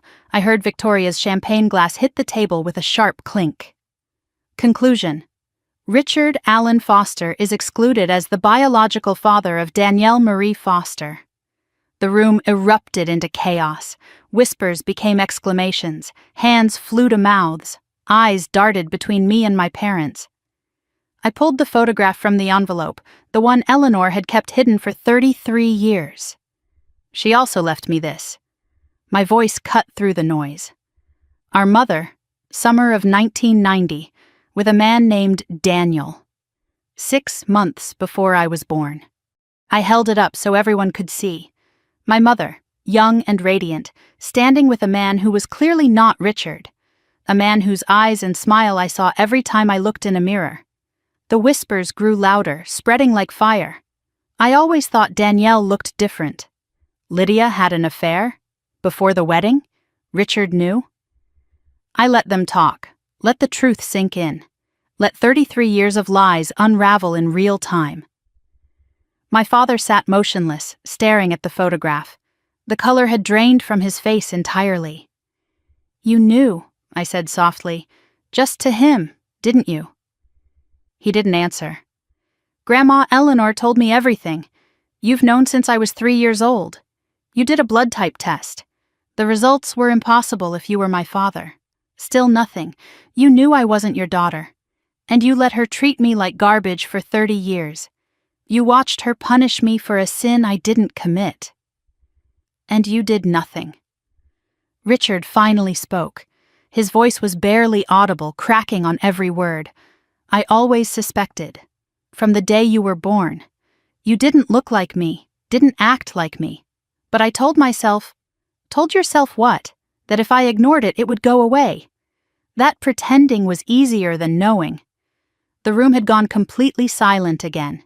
Every guest frozen, watching the patriarch of the Foster family crumble before their eyes. "You could have left her," I said. "You could have demanded a paternity test. You could have been honest with me, with yourself, with everyone. But you chose lies instead, and I've been paying for that choice my entire life." My mother found her voice. "Richard, tell them she's lying." Her command rang hollow, desperate. "Tell them these documents are forged, that she's making this up to ruin Victoria's night." Richard didn't move, didn't speak, didn't come to her defense. "My mother was a senile old woman," my mother continued, her voice rising. "She didn't know what she was doing at the end. This is all some kind of misunderstanding." "Grandma Eleanor was sharper than anyone in this room," I said. "Including you." Her eyes filled with tears. Practiced, perfect, on cue. "I can't believe my own daughter would do this to me. On Christmas Eve. In front of our family. Your daughter?" My voice was ice. "When have you ever treated me like your daughter? I raised you. I fed you. I kept a roof over your head. You erased me from photo albums. You called me useless at every opportunity. You made me give up my education to care for you and then told me I was too old to go back. You have never once treated me like your daughter. I was your servant, your scapegoat, your punching bag." The relatives shifted uncomfortably. The whispers returned, but different now. Not gossip, judgment. Old Aunt Patricia spoke up. "Lydia, is this true? About the affair?" My mother's mask slipped further, the careful composure she had maintained for 33 years cracking in real time. It was one mistake. One summer 34 years ago. The room erupted again. Voices overlapping, questions flying, accusations building. And through it all, my mother stood frozen in the ruins of her perfect lie. Victoria stood up, her face flushed with rage. "This is insane. She's lying. She has to be lying." I turned to my sister, the golden child, the favorite, the one who had everything I was denied. "No, Victoria, I'm not lying. And I think you knew. I don't know what you're talking about. You found out somehow. Maybe you overheard them. Maybe Mom told you. But you knew I wasn't Richard's daughter, and you used it. Every time you called me useless. Every time you said I didn't belong, you knew why and you enjoyed it." Victoria's face went pale, then red, then pale again. "So what if I knew? You think it was easy for me? Having a sister who was living proof that my mother was a cheat. I was a child, Victoria, a baby. I didn't do anything to you. You existed. That was enough." The words hung in the air, ugly and honest. 33 years of cruelty distilled into 3 words. You existed. That was enough. Bradley pushed back from the table. His face had gone gray. "Victoria, stop talking," she spun on him. "Don't tell me what to do. I can't believe what I'm hearing." Bradley's voice was quiet but firm. "Your mother admits to an affair. Your father admits he knew your sister wasn't his. And your biggest concern is your engagement party? This is my family, Bradley. You don't understand. I understand perfectly. I just don't like what I see." He stood up, walked around the table toward me, 25 pairs of eyes following his every step. "I'm sorry," he said to me. "I should have said something months ago, years ago, the way they treat you. It's wrong." Victoria's voice rose to a shriek. "Bradley!" He didn't turn around. "I need some air." He walked out of the dining room. The front door opened and closed. Victoria stood alone in her champagne-colored dress, looking like a costume for a play that had just ended. Richard hadn't moved since reading the DNA results. He sat at the head of his table, surrounded by his family, utterly alone. The patriarch of nothing. I walked back to stand before him. "You have nothing to say to me? What do you want me to say?" "The truth. For once in 33 years. A long pause. Then words I had waited my entire life to hear. "I knew before you were born." The room went silent again. Even Victoria stopped her dramatics to listen. Lydia came home smelling like another man's cologne. I saw how she looked at her phone, how she glowed when she thought I wasn't watching. I knew something was wrong. But you married her anyway. The wedding was planned. Both families expected it. I thought once we were married it would stop. I thought I could love her enough to make her forget him. And when I was born, he couldn't meet my eyes. You had his eyes, Daniel's eyes. I knew the moment I saw you. You could have divorced her, demanded answers, done something, and admit to everyone that my wife cheated on me, that my marriage was a fraud from the start, that I was a fool. His voice cracked. I told myself if I ignored it, it would go away. If I never acknowledged it, it wouldn't be real. But you were always there, reminding me. Every time I looked at you, I saw him, so you let her punish me instead. It was easier than facing the truth. Did you ever love me? Even a little? He finally looked up, met my eyes, and in his gaze I saw the answer before he spoke it. I tried, I wanted to, but every time I started to, I'd see him, in your face, in your smile. And I couldn't. The words should have devastated me. Instead, they set me free. So you chose your pride over a child who didn't ask to be born. Yes. His voice broke completely. God help me, yes, I thought the worst was over. I thought there was nothing left to reveal. I was wrong. Aunt Margaret stood up, not hesitantly this time, deliberately, fully, like a woman who had finally made a decision after 32 years of silence. "Lydia," she said, and her voice rang through the silent room. "It's time to stop lying. To everyone." My mother's face went from flushed to gray. "Margaret, sit down." "No, I've been sitting down for 32 years. I've been keeping your secrets because you threatened me. Because you knew things about my life that I couldn't afford to have exposed. Margaret turned to me. But your grandmother freed me from that, Danielle. Before she died, she told me it was time. And she gave me proof. Margaret! My mother's voice was desperate now, pleading in a way I had never heard before. There's more, my aunt said, ignoring her completely. More than the affair. More than the DNA. Something Danielle still doesn't know. She looked at me with tears streaming down her face. Something about why Daniel really left. And what your mother did to make sure he never came back. I thought I knew the worst of it. I thought the DNA results were the final secret. But my aunt stood in the middle of that ruined dinner party, tears streaming down her face, and I realized my family's lies had layers I hadn't even begun to uncover. The dining room was frozen. 25 people suspended in place like figures in a painting. Champagne going flat in forgotten glasses. Candles flickering, casting shadows across stunned faces. Victoria still standing, her perfect dress wrinkled now, mascara beginning to run. Richard slumped in his chair like a man awaiting execution. And my mother, for the first time in my memory, looked absolutely terrified. Margaret stood straight, shoulders back, decades of silence burning away with every word. I've kept your secrets for 32 years, Lydia. I let you threaten me into submission. I watched you destroy your own daughter because I was too afraid to speak. Her voice cracked, but she kept going. But Eleanor made me promise. Before she died, she made me promise that when Danielle finally learned the truth, I would tell her the rest. The rest? My own voice sounded strange to my ears. What do you mean, the rest? The part your grandmother couldn't prove. The part only I witnessed. My mother stepped forward. Margaret, I'm warning you.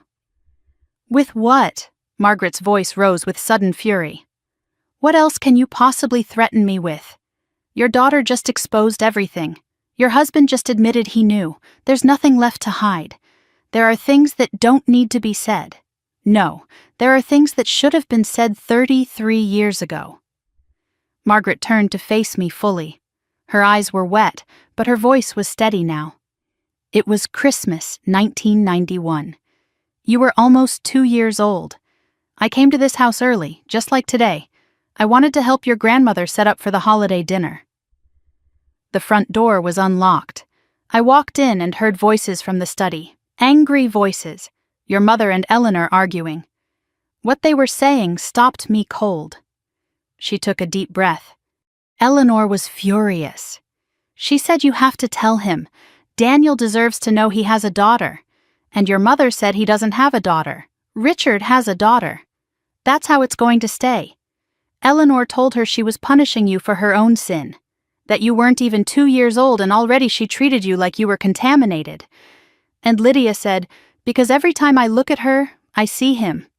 I see my mistake walking around in my house, eating at my table, calling another man Daddy. The words hung in the air like poison. My mother's face had gone completely white. Several relatives gasped.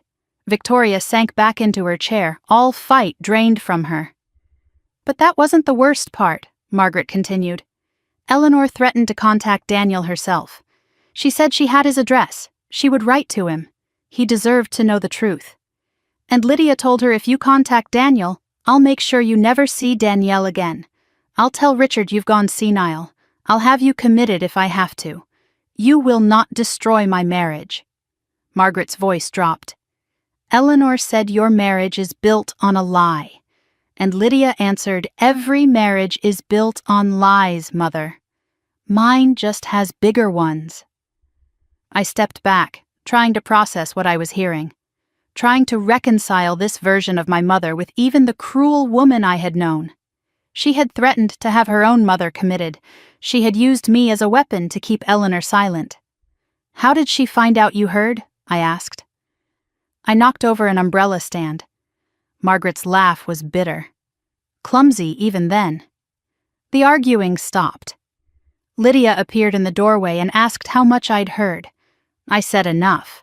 And that's when she told me what would happen if I ever repeated it.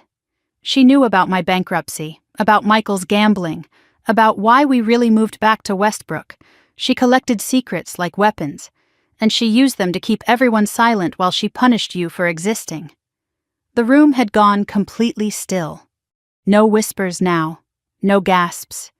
Just the sound of a family realizing that everything they thought they knew was wrong. "But that's not the worst of it," Margaret said again.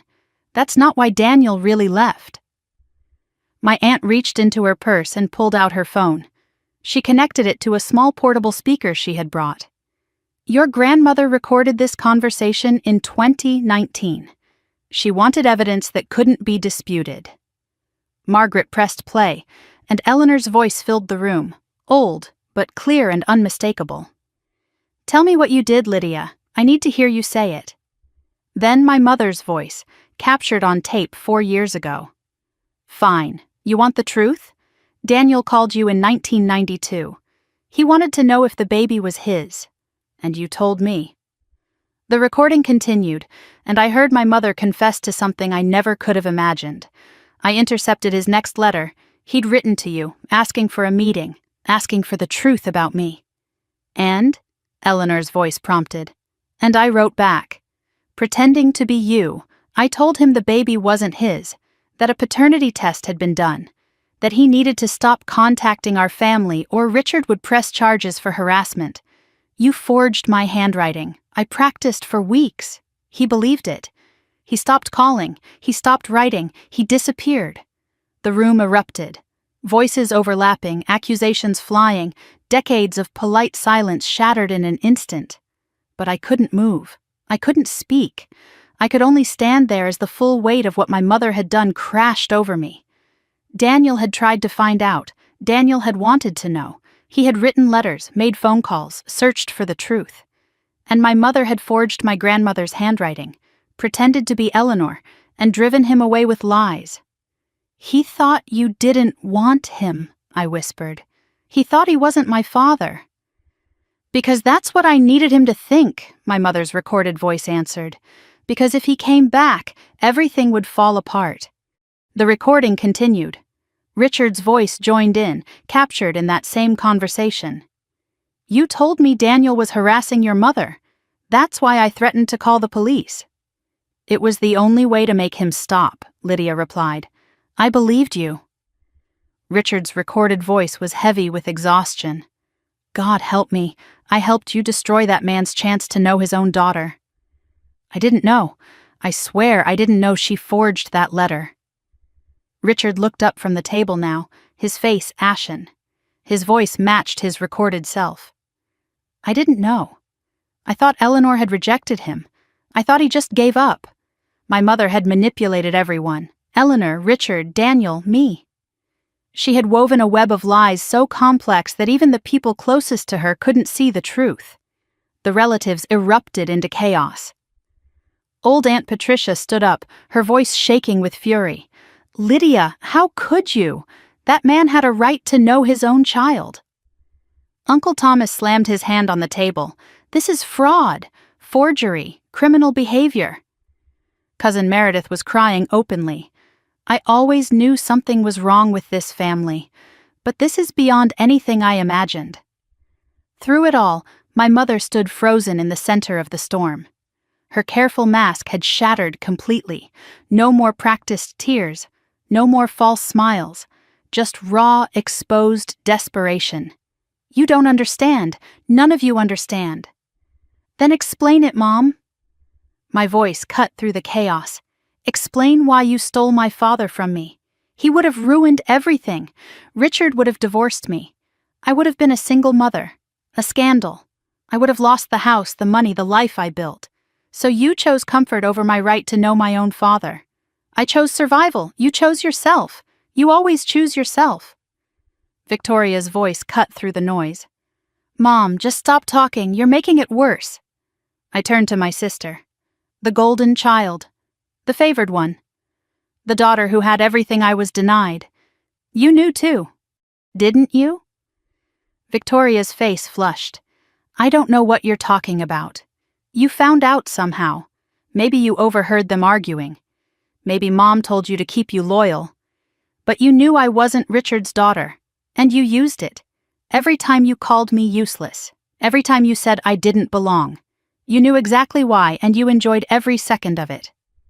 Silence. Victoria's mouth opened and closed. Then the mask dropped. So what if I knew? Her voice was venom. You think it was easy for me? Having a sister who was living proof that my mother cheated? Having to watch everyone whisper about why we looked so different? I was a child, Victoria. I was a baby. I didn't do anything wrong. You existed. That was enough. You were a constant reminder of Mom's mistake. A walking scandal that could have destroyed our family at any moment. I'm not sorry I treated you badly. You deserved it just for being born. A voice came from the doorway. Bradley. He had returned, but he hadn't come back inside.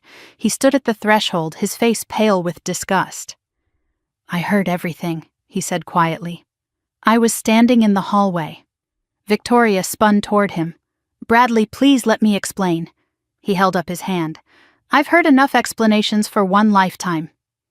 He reached into his pocket and pulled out the engagement ring she had shown off so proudly just hours ago.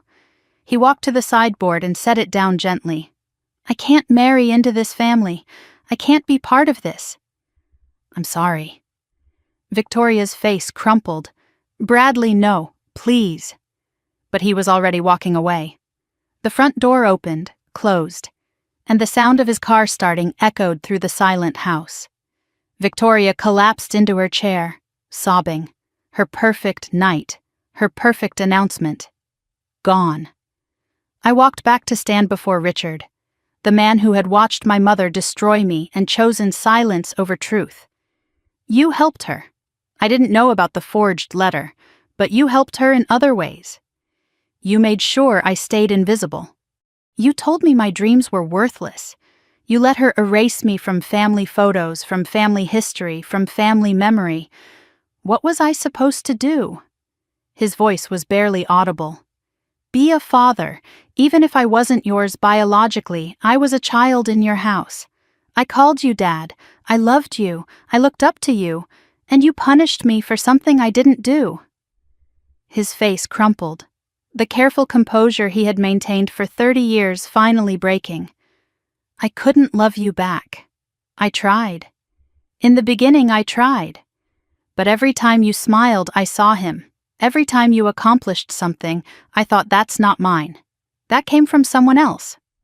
So you punished me for being talented, for being capable, for being anything at all. I punished you for being his. Then he said something that broke me and freed me at the same time. Do you know what the worst part is? His voice was barely audible. Tell me. I was relieved when Lydia suggested you drop out of school to care for her. I was relieved when you gave up your dreams. Because if you succeeded, if you became someone important, everyone would eventually see the truth. That you were nothing like me. That you never were. You deliberately held me back. We both did, your mother and I. It was the one thing we agreed on. If we kept you small, kept you invisible, no one would look too closely. No one would ask questions.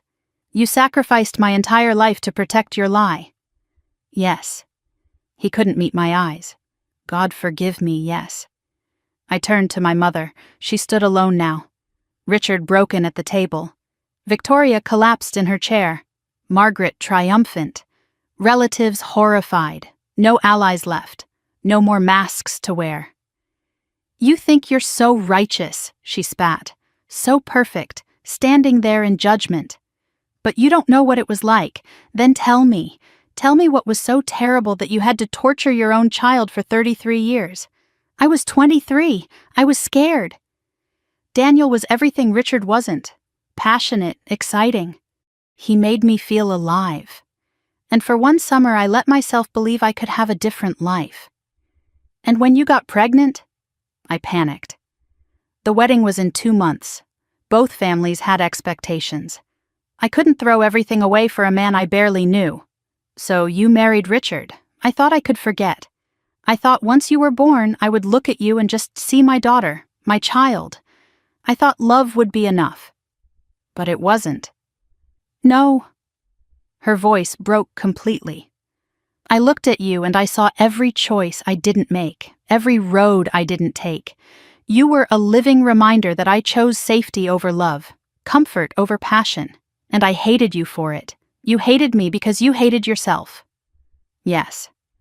The word was barely a whisper. God help me, yes. Every cruel thing I ever said to you was something I wanted to say to myself. I'm not going to forgive you, Mom. I know. I'm not going to pretend this conversation fixes anything. I know that too. Good. Because I want you to remember this night for the rest of your life. Every Christmas, every family gathering. I want you to remember what you did, what you admitted, and who you really are. I picked up the documents from the table. The DNA results, the photographs, the evidence of 33 years of betrayal. I folded them carefully and placed them back in the envelope. I want everyone here to remember something. My voice carried across the silent room. For 33 years, I was told I was useless, disappointing, not good enough. I believed it. I let it define me. But I was never the problem. I was never defective. I was just inconvenient. A living reminder of lies everyone in this family chose to protect. Danielle, Richard started. Don't, I cut him off. Don't say my name like it means something to you.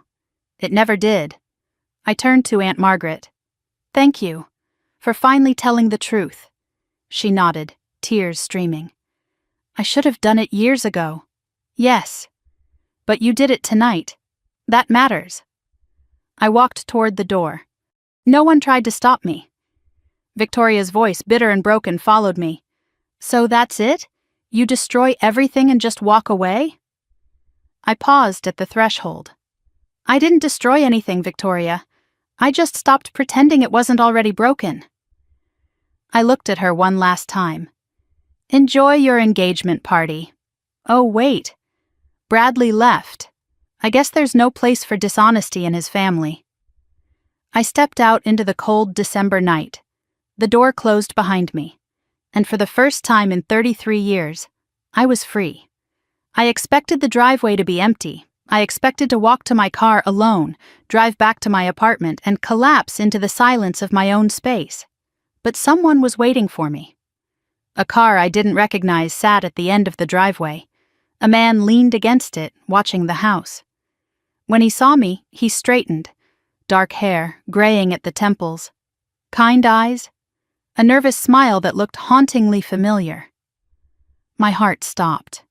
He took a step toward me. You're Danielle. Not a question, a recognition. I couldn't speak. I'm sorry to show up like this. I know you asked me to wait, but when I got your text about tonight, I couldn't stay away. I couldn't let you face them alone. He was shaking. I was shaking. The cold December air swirled around us, but neither of us moved to escape it.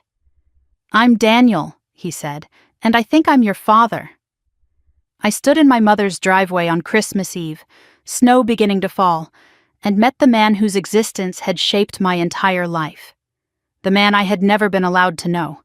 The man who had spent 33 years believing a lie my mother had told him. And for the first time since I opened that envelope, I had no idea what to say.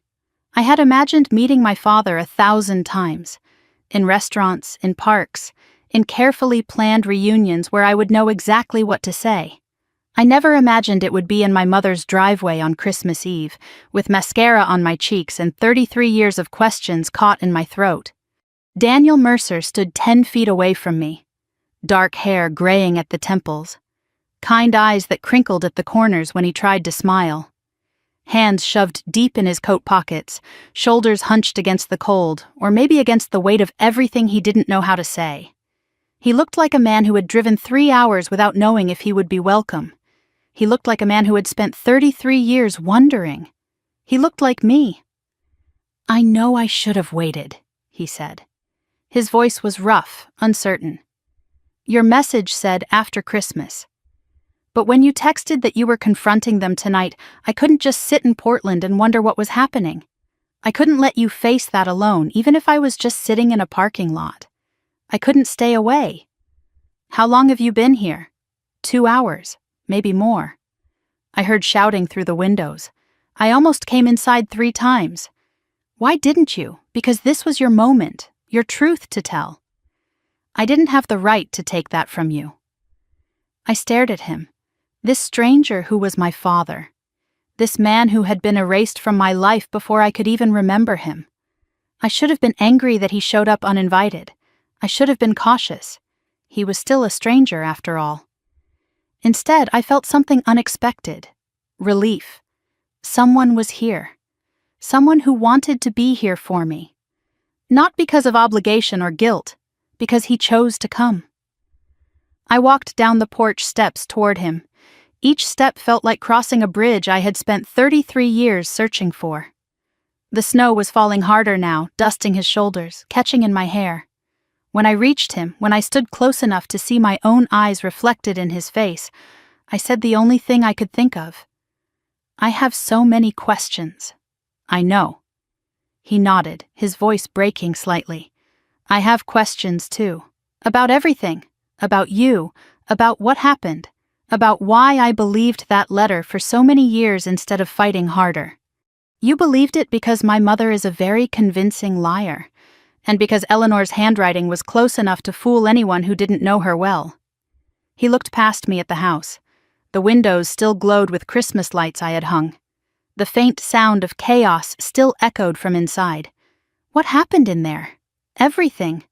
I told them about the DNA results, about the affair, about Eleanor's letter, and then my aunt played a recording of my mother confessing to forging the letter that drove you away. A recording? Eleanor made it. 4 years ago. She wanted evidence that couldn't be disputed. Daniel was quiet for a long moment. Then he said something that made my chest ache. I tried to find out. In 1992, I heard rumors about Lydia having a baby. I did the math. I called your grandmother. I wrote letters. I know, Margaret told me. My mother intercepted your letter and wrote back pretending to be Eleanor. She told you a paternity test had been done. That I wasn't yours. That you needed to stay away or Richard would press charges. I believed it. His voice cracked. God help me, I believed it.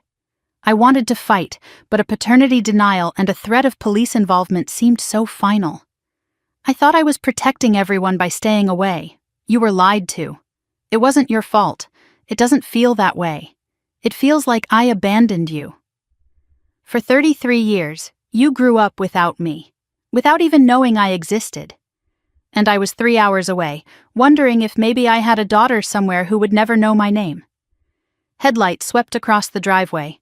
A car pulled up beside us, and Aunt Margaret stepped out. She saw Daniel and stopped, her face registering surprise, then understanding, then something like hope. Oh my God. You actually came. You told him where I was? I asked. I told the investigator to pass along your text. I didn't think he'd show up tonight. Daniel shrugged, a small, nervous movement. I've waited 33 years. I couldn't wait one more night. Margaret looked between us, her eyes filling with tears. Eleanor would have wanted this. She would have wanted you to meet him, Danielle. She spent the last years of her life trying to make this happen. I know. I felt my grandmother's presence like a warmth in my chest. She's the reason any of this is possible. Margaret took a deep breath. You're not going back to your apartment tonight, Danielle. Either of you. What? You just detonated a bomb in that house. You need somewhere safe, somewhere you can process everything without worrying about who might show up at your door. She looked at Daniel. I have a guest room and a couch, and more wine than any of us should drink alone on Christmas Eve. I glanced at Daniel. He glanced at me. Neither of us knew what to do, so we did the only thing that made sense. We followed Margaret home. Margaret's house was small and warm, nothing like the Foster mansion. Christmas decorations modest but genuine. A real tree, slightly crooked, covered with ornaments collected over decades. Mismatched furniture, books stacked on every surface. It's not much, Margaret said as she led us inside. It's everything, I replied, and I meant it. We sat in her living room until 2 a.m, talking, crying, laughing at the absurdity of it all. Daniel told stories about my mother as she had been at 23, passionate, wild, nothing like the cold woman I had known. She made me feel like I could be anyone, he said, like the world was full of possibilities. I fell in love with her in about 3 days. What happened? She got scared. The wedding was planned. Both families expected it. Richard was safe and stable and everything her parents wanted for her. I was a junior accountant with big dreams and no money. She chose security over passion. He paused. I thought about fighting for her, showing up at the wedding, making some grand gesture. But she asked me not to. She said she had made her choice and I needed to respect it. So I did. I let her go. And then you found out about me. A year later. Rumors started circulating. Lydia Foster had a baby girl, 9 months after the wedding. I did the math 1,000 times. I called everyone I could think of. And when that letter came, the one I thought was from Eleanor, he trailed off. I stopped fighting. I convinced myself I was wrong. That the baby was Richard's after all. That I was seeing what I wanted to see. I moved to Chicago, then to Portland. I built a life. But I never stopped wondering. I never got married, never had other children. Some part of me always knew something was missing. I just didn't know it was you. Somewhere around midnight, the talking stopped. We sat in comfortable silence, the fire crackling, snow falling outside the window. Daniel looked at me across the room. I know we just met, but I need you to know something. What? I'm proud of you. For what you did tonight. For standing up to all of them. For demanding the truth even when it would have been easier to stay silent. Eleanor would have been proud too. I felt tears sting my eyes. She's the one who made it possible. Then I owe her everything. He paused, and someday I'll find a way to thank her. I went to the guest room around 2:30, exhausted but unable to sleep. My phone buzzed on the nightstand. A text from Victoria. I hope you're happy. You destroyed everything. Bradley left. Mom's having a breakdown. Dad's not speaking. Merry Christmas. I read it once, then I deleted it. I didn't feel happy. But I didn't feel guilty either. For the first time in 33 years, I felt free. Christmas morning. I woke at 8:47 to the smell of coffee and something sweet baking. For a moment I forgot where I was. Then memory flooded back. The dinner, the confrontation, Daniel in the driveway. It wasn't a dream. It had really happened. I found Margaret in the kitchen making pancakes. Daniel sat at the table, looking like he hadn't slept but refusing to admit it. Merry Christmas, Margaret said. First one without the Foster circus. How does it feel? Quiet. Strangely quiet. That's what peace sounds like, sweetheart. You've just never heard it before. Daniel slid an envelope across the table toward me. I brought this. I've been carrying it for 3 months, waiting for the right moment. I opened it with trembling hands. Inside was a letter, handwritten, dated the day after he learned I might exist. I wrote this before I knew anything about you, he said. Before I knew your name, your face, your life. I just wrote what I would have said if I'd had the chance. I unfolded the paper and began to read. To the child I may never meet. If you exist, if you're out there somewhere, I want you to know I never left by choice. I never stopped wondering. And if I ever find you, if the universe ever gives me that chance, I promise I'll spend the rest of my life making up for every moment I missed. I couldn't finish. The tears came too fast. You wrote this before you knew me. I wrote it for the daughter I hoped you were. He reached across the table and took my hand. And you're more than I ever could have imagined. The fallout from Christmas Eve arrived in waves over the next 36 hours. My phone became a battlefield of texts and calls I mostly ignored. But I read every message. The picture they painted was devastating for the people who had spent 33 years lying. Victoria's messages grew increasingly unhinged. Christmas Day at 11, Bradley won't return my calls. His parents called off the engagement brunch. I hope you're satisfied. Christmas Day at 4, Mom hasn't stopped crying. She locked herself in her room. At 9, Dad's drinking. He finished an entire bottle of scotch. This is your fault. Boxing Day at 2 in the morning, I always knew you'd destroy this family someday. I just didn't think you'd be so cold about it. Richard's messages were brief and broken. Christmas Day at 3, Danielle, we need to talk, please. At 8, I know I don't deserve your time, but there are things I never said. Boxing Day at 10, your mother and I are separating. I'm moving to a hotel, I thought you should know. Separating. After 33 years of lies, the truth had finally broken them apart. My mother sent nothing. Complete silence. Somehow that was worse than Victoria's rage. Relatives I barely knew suddenly remembered I existed. Cousin Meredith wanted to know if I was okay. Uncle Thomas said he was sorry. Aunt Patricia texted that Eleanor would be proud. People who had ignored me for 3 decades, suddenly reaching out, suddenly seeing me. I replied to none of them. What was there to say? On Boxing Day afternoon, sitting in Margaret's living room, my secret finally came out. Margaret was scrolling her phone, half watching the news. Wait a minute. This designer everyone's talking about, Ember? They're saying she's Connecticut-based. She showed me the screen, a fashion blog headline. Who is Ember? The mystery designer, taking the industry by storm. My heart stopped. You're looking at her, I said quietly. Margaret's phone nearly slipped from her hand. What? Ember and Thread. That's me. I've been building it in secret for 7 years. Daniel leaned forward. You're a fashion designer? I was supposed to be. Before I had to drop out. Before they took that dream away from me. So, I built it back, piece by piece, in the spaces where they couldn't see. I showed them everything. My Instagram with 94,000 followers, my website, my portfolio, the Vogue feature request sitting in my inbox, the boutique deal waiting to be signed. Why didn't you tell anyone? Margaret breathed. Because they would have found a way to destroy it. The only power I had was invisibility. Daniel stared at the screen, scrolling through my designs. These are extraordinary. You don't have to say that. I'm not being polite. I don't know fashion, but I know art, and this is art. He looked up at me with something new in his eyes. Pride. My daughter is a designer, a real designer.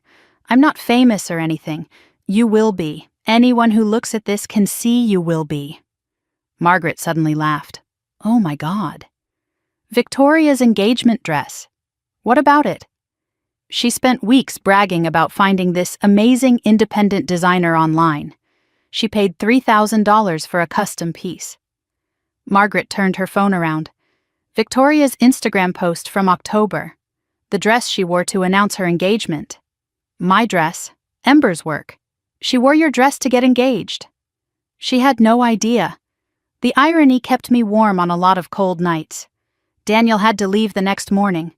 Work things to handle in Portland, even in retirement. But he made me a promise before he went. I missed 33 years, Danielle. I can't get them back, but I can be here for the next 33. Or however many I have left. You don't owe me that. I'm not offering because I owe you. I'm offering because I want to know who you are. The woman you became despite everything they did. The designer who built an empire in secret. The daughter I never got to raise. I don't know how to do this. The family thing, I've never had one that wasn't broken. Then we'll figure it out together. Slow as you need, no pressure. What if I'm too damaged? What if I can't be what you want? He turned to face me fully, his eyes bright with unshed tears. You're already more than I ever hoped for. You don't have to be anything except yourself. I didn't plan what happened next. One moment I was standing apart, holding myself together. The next I was in his arms. He held me carefully, like something precious he was afraid to break. I'm sorry, he whispered into my hair. For every birthday, every Christmas, every moment I should have been there. It wasn't your fault, it doesn't matter, I'm still sorry. We stood on Margaret's porch until the cold drove us inside. And for the first time in my life, I understood what it felt like to have a father who wanted me. Not perfect, not healed, but wanting. And that was more than I had ever had before. Daniel left the next morning. We exchanged phone numbers, made plans to talk every Sunday, promised this was a beginning and not a goodbye. Margaret drove me back to my apartment and helped me carry in the bags I had never unpacked at my parents' house. "What will you do now?" she asked. "I don't know. Everything is different. I have a father who wants to know me, a career I don't have to hide anymore, a family that finally knows the truth. And Vogue wanting an interview. I had almost forgotten, the email still sitting in my inbox, the chance to reveal myself to the world. Are you going to do it?"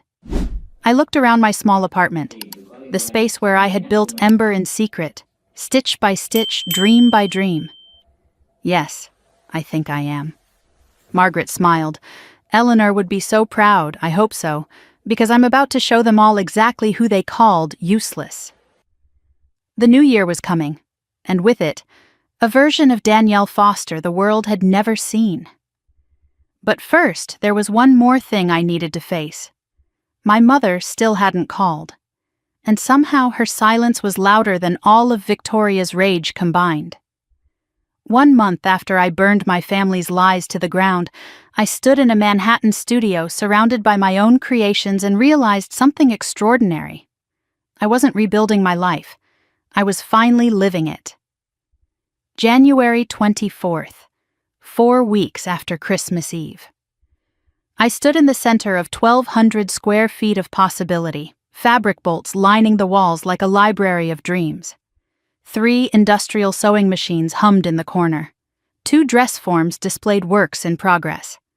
A cutting table stretched across the back wall, covered with patterns and chalk marks, and the evidence of 18-hour days. Natural light streamed through tall windows, illuminating everything I had built in secret and everything I was about to show the world.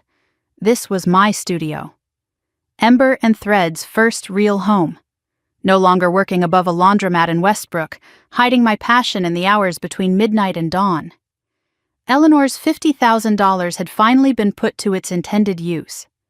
The Soho boutique deal was providing steady income. The Vogue interview was scheduled for next week. Everything I had built in darkness was about to step into the light. I ran my fingers across a finished gown hanging on the nearest form. Burgundy silk, hand-stitched beading that caught the light like scattered stars.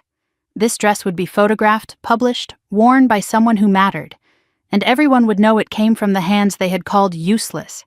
Everyone would see what they had tried to bury. The Phoenix collection was complete. 12 pieces, each representing a stage of transformation, from darkness to light, from ashes to fire, from invisible to undeniable. Every stitch was infused with the story I had lived. The first piece was called The Burial Gown, deep charcoal silk, almost black, with a structured bodice that felt like armor. The skirt pooled like shadows at the feet. It represented the years of being buried alive in my family's expectations, drowning in their cruelty while pretending I could still breathe. The sixth piece was The Awakening. A transitional design, gray to rose gold ombre, with delicate hand-embroidered feathers emerging from the hem like wings trying to unfold. The moment I realized I deserved more than the scraps they threw me. The final piece was Phoenix Rising, crimson and gold, layers of silk that moved like flames when the fabric caught the air. 300 hours of handwork visible in every detail, the dress I would wear to my own reveal, the dress that said I survived everything you did to me, and I turned it into art. Daniel had visited twice since Christmas. He sat in the corner of my studio during his last trip, watching me work for hours without interrupting. "You get this look when you're designing," he told me, "like you're somewhere else entirely. I am somewhere else. I'm in the world I'm creating." He nodded, understanding without needing explanation. That's what passion looks like. I remember it from when I was young, before life got complicated. I'm glad you found it again, Danielle. I'm glad you never let them take it from you. While I was finishing the final beading on Phoenix Rising, my laptop chimed with a new email. I almost ignored it. I had been ignoring most emails lately, too focused on the work to deal with the outside world. But the subject line caught my eye. Met Gala 2024 Designer Invitation. I stopped stitching, read the subject line again, opened the email with trembling fingers. Dear Ember, the message began. The Metropolitan Museum of Art's Costume Institute cordially invites you to attend the 2024 Met Gala as an emerging designer of exceptional promise. Your work has captured the attention of the fashion world, and we believe your presence would honor this year's celebration of transformation and reinvention. Please confirm your attendance by February 15th. The Met Gala, the most prestigious fashion event in the world. The night when designers, celebrities, and icons gathered to celebrate the art of clothing. And they wanted me. The girl from Westbrook who folded scarves at a boutique. The invisible daughter who was never supposed to amount to anything. They wanted Ember. They wanted me. I read the email 7 times before I believed it was real. Then I called Daniel. He answered on the second ring. What's wrong? Nothing's wrong. Everything's right. I just got invited to the Met Gala. Silence. Then a sound that might have been a laugh or might have been a sob. My daughter is going to the Met Gala. It felt strange to hear him say it. Strange and wonderful and right. Your daughter is going to the Met Gala. I wish Eleanor could see this. I think she can, I said softly. I think she's been watching all along. January 28th. The day of the Vogue interview. I arrived at One World Trade Center wearing a dress I had designed myself. Subtle, professional, unmistakably Ember. The receptionist's eyes widened when I gave my name. You're Ember? We've been dying to know who you are. The journalist was Miranda Chen, senior features editor. Sharp eyes, warm smile, a digital recorder placed precisely on the table between us. Everyone in fashion has been asking the same question for 2 years, she said. Who is Ember? My name is Danielle Foster. I'm 33 years old, and I've been designing in secret for 7 years. The interview lasted 2 hours. Miranda asked about my training. Parsons, I told her. I had to drop out junior year, family emergency. She asked about my inspiration, survival, transformation, proving that what others discard can become something beautiful. She asked why I had hidden for so long, because the people who should have supported me would have destroyed it if they'd known. I built Ember in the spaces they couldn't see, in the hours they thought I was sleeping, in the parts of myself they never bothered to look at. And now they can see exactly what I've become. I didn't expose every detail of my family's cruelty, but I didn't hide it either. I came from a family that didn't believe in me, a family that actively worked against my dreams. Some families lift you up. Mine tried to bury me. But you can't keep something buried forever. Eventually it grows through the cracks. Eventually it reaches the light. The photographer took pictures in my studio afterward. Me surrounded by my creations. The Phoenix Rising gown displayed prominently behind me. For the first time, my face would be attached to my work. Ember was no longer a mystery. Ember was me. After the interview, Miranda leaned forward, recorder off. Between us, she said quietly, this story is going to be huge. Secret designer reveals herself as the overlooked daughter of a prominent Connecticut family? That's headline gold. I'm not doing this for headlines. I know. That's what makes it such a good story. February 3rd. Publication day. I woke to my phone exploding. 417 notifications before I finished my first cup of coffee. The Vogue article had gone live at midnight. Headline: From Invisible to Iconic. The secret designer who built an empire in silence. The reaction was immediate and overwhelming. My Instagram followers jumped from 94,000 to 300,000 in 12 hours. Feature requests poured in from LA, Harper's Bazaar, W Magazine. The Soho boutique reported selling out of Ember pieces by noon. Fashion Twitter erupted. Who is this woman, and how did we not know about her? The quotes people latched onto spread across social media like wildfire. I was told I was useless so many times I started to believe it. Ember was my way of proving to myself more than anyone that they were wrong. You don't need permission to become who you're meant to be.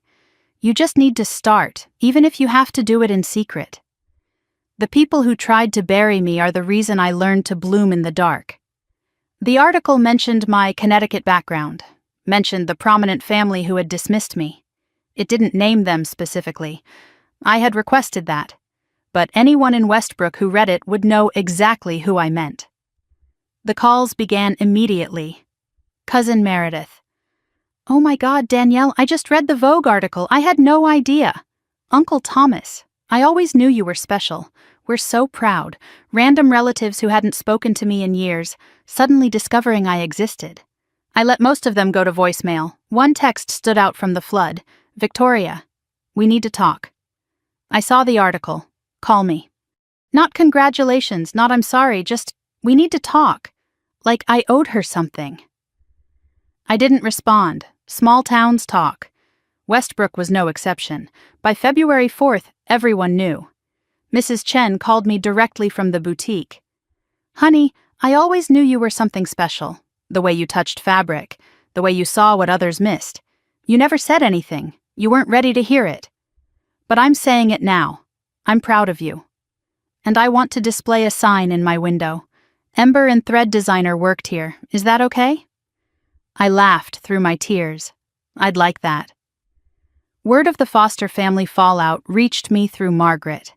She called with updates I hadn't asked for, but needed to hear. Lydia had seen the article and locked herself in her bedroom for 2 days. Richard had read it at his hotel and called Margaret to ask if it was true. Victoria had posted a cryptic Instagram message. When family wounds become public spectacle, 400 comments underneath, asking what she meant. The town's reaction was everything I had imagined and nothing I had expected. Former teachers reached out. We always knew you had talent. High school classmates suddenly remembered my name. Wait, that quiet girl? That's Ember? The local newspaper requested an interview. Westbrook's own fashion star. People who had ignored me for 33 years, suddenly desperate for a piece of my success. I didn't gloat. I didn't rub it in. I simply continued. Let my work speak. Let my success answer every question they had never bothered to ask. Margaret called again 2 days later. Richard and Lydia's separation is official. She's staying in the house. He's renting an apartment downtown. That was fast. 33 years of lies tend to collapse quickly once they're exposed. She paused. Do you feel bad? Do I? I considered the question honestly. Number 1, I feel free. Victoria called 5 times before I finally answered. February 7th. I picked up more out of curiosity than obligation. Danielle, finally! I've been trying to reach you for days. I've been busy, the Vogue feature and all. I read the article. It's wow. I mean, I always knew you were creative. Did you? Of course. Remember when you made that dress for my senior prom? I still have pictures somewhere. I remembered. Victoria had worn the dress, taken credit for finding it at a boutique, never mentioned I had made it. I remember. Well, I was thinking. Now that you're, successful. Maybe we could reconnect. I know some people who would love to meet you, industry people. I could introduce you to some really important contacts. Victoria, stop. What? I don't need your connections. I don't need your introductions. I built this without you, without any of you. I'm trying to support you. No, you're trying to attach yourself to my success, the same way you attached yourself to my failure for 33 years. I let the silence stretch. Victoria didn't fill it. You wore my dress to your engagement party, the one Bradley walked out of. More silence. You've been praising Ember's work for 2 years online. You had no idea it was mine. So, no, Victoria. We're not going to reconnect. You had 33 years to be my sister. You chose to be my bully instead. Her voice turned cold. You think you're so much better than us now? No, I think I've always been exactly who I am. The difference is, now everyone else can see it too. Mom was right about you. Goodbye, Victoria. I hung up. The satisfaction lasted about 10 seconds. Then came the hollow feeling. The grief for the sister I had never really had. Daniel called that evening, somehow sensing I needed him. Rough day? Victoria tried to pretend the last 33 years didn't happen. How did that go? I hung up on her. Good. Some bridges aren't worth rebuilding. They were rotten from the start. Richard's email arrived on February 10th. Subject line, "From your father, please read." 3 pages long. I almost deleted it unread. But something made me open it. The apology was lengthy, detailed, seemingly genuine. He acknowledged every failure, the silence, the complicity, the cruelty by omission. I let your mother define how we treated you. I was too weak to stand up for you and too proud to admit I was wrong. I saw your article. I saw what you've become. And I realized that everything I thought I knew was backwards. You succeeded not because of us, but in spite of us. And that makes your achievement even more remarkable. His request was simple. I don't expect forgiveness. I haven't earned it. But if you ever want to talk, not as father and daughter, we lost that chance long ago. But as 2 people trying to understand what went wrong, I would welcome it. I'm proud of you, Danielle. I know I have no right to be. But I am. I read the email 3 times. Showed it to Daniel during our Sunday call. What do you think I should do? That's not my choice to make. But I'll support whatever you decide. I drafted a reply, deleted it, drafted another. The response I finally sent was 2 sentences. I received your email. I'm not ready to respond, but I'm not saying never. Give me time. It wasn't forgiveness. It wasn't reconciliation. It was a door left slightly ajar. Whether I would ever walk through it, I didn't yet know. 2 days later, an envelope arrived. Not an email. Physical mail. Heavy cream cardstock, hand-calligraphed address. Inside was an invitation to a private showing at the Portland Museum of Art. Daniel's handwriting on the enclosed note made my heart skip. Dear Danielle, my retirement wasn't just about leaving accounting. It was about finally pursuing what I love. Art curation. I've spent the last year organizing an exhibition called Found: Art of Second Chances. The opening is February 20th. I would be honored if you would attend. I've reserved a space for one of your pieces if you're willing to loan it. There's also someone I'd like you to meet. Someone who knew your mother and me, back when everything began. Someone who might have answers to questions even I can't answer. Come to Portland. See what I've built. And maybe we can discover the rest of this story together. With love, Daniel. Then, in smaller handwriting beneath his signature, a single word in parentheses. Dad, if that's okay. I held the invitation for a long time. Dad. He had written Dad. I didn't know if I was ready for that word yet. It still felt new, fragile, like something that might break if I held it too tightly. But I knew one thing for certain. I was going to Portland. I was going to see what he had built. And I was going to find out what other secrets this story still held. The train to Portland took 4 hours. 4 hours to think about the word Dad and whether I was ready to say it out loud. February 19th, the day before Daniel's exhibition opening. I packed a small bag, enough for 3 days, and told no one except Margaret where I was going. Are you nervous? She asked as she drove me to the station. Terrified. But I've spent 33 years not knowing who I am. I can't spend another day avoiding the answers. She hugged me on the platform, longer than usual. Eleanor would be so proud of you, for all of this, for everything you're becoming. I hope so. I really hope so. The train pulled away from the station, and I watched Connecticut become Massachusetts, become New Hampshire, become Maine. The landscape changed outside my window, bare trees giving way to snow-covered fields, small towns flickering past like memories. I kept my phone in my bag, deliberately ignored.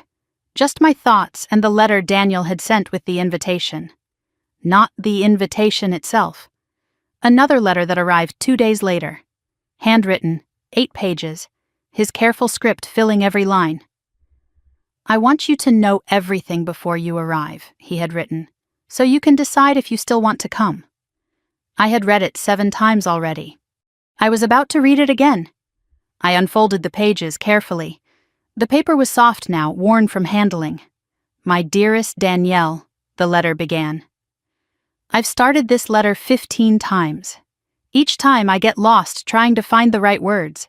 Maybe there are no right words for what I need to tell you. Maybe all I can offer is the truth, ugly and incomplete as it is. Let me start at the beginning.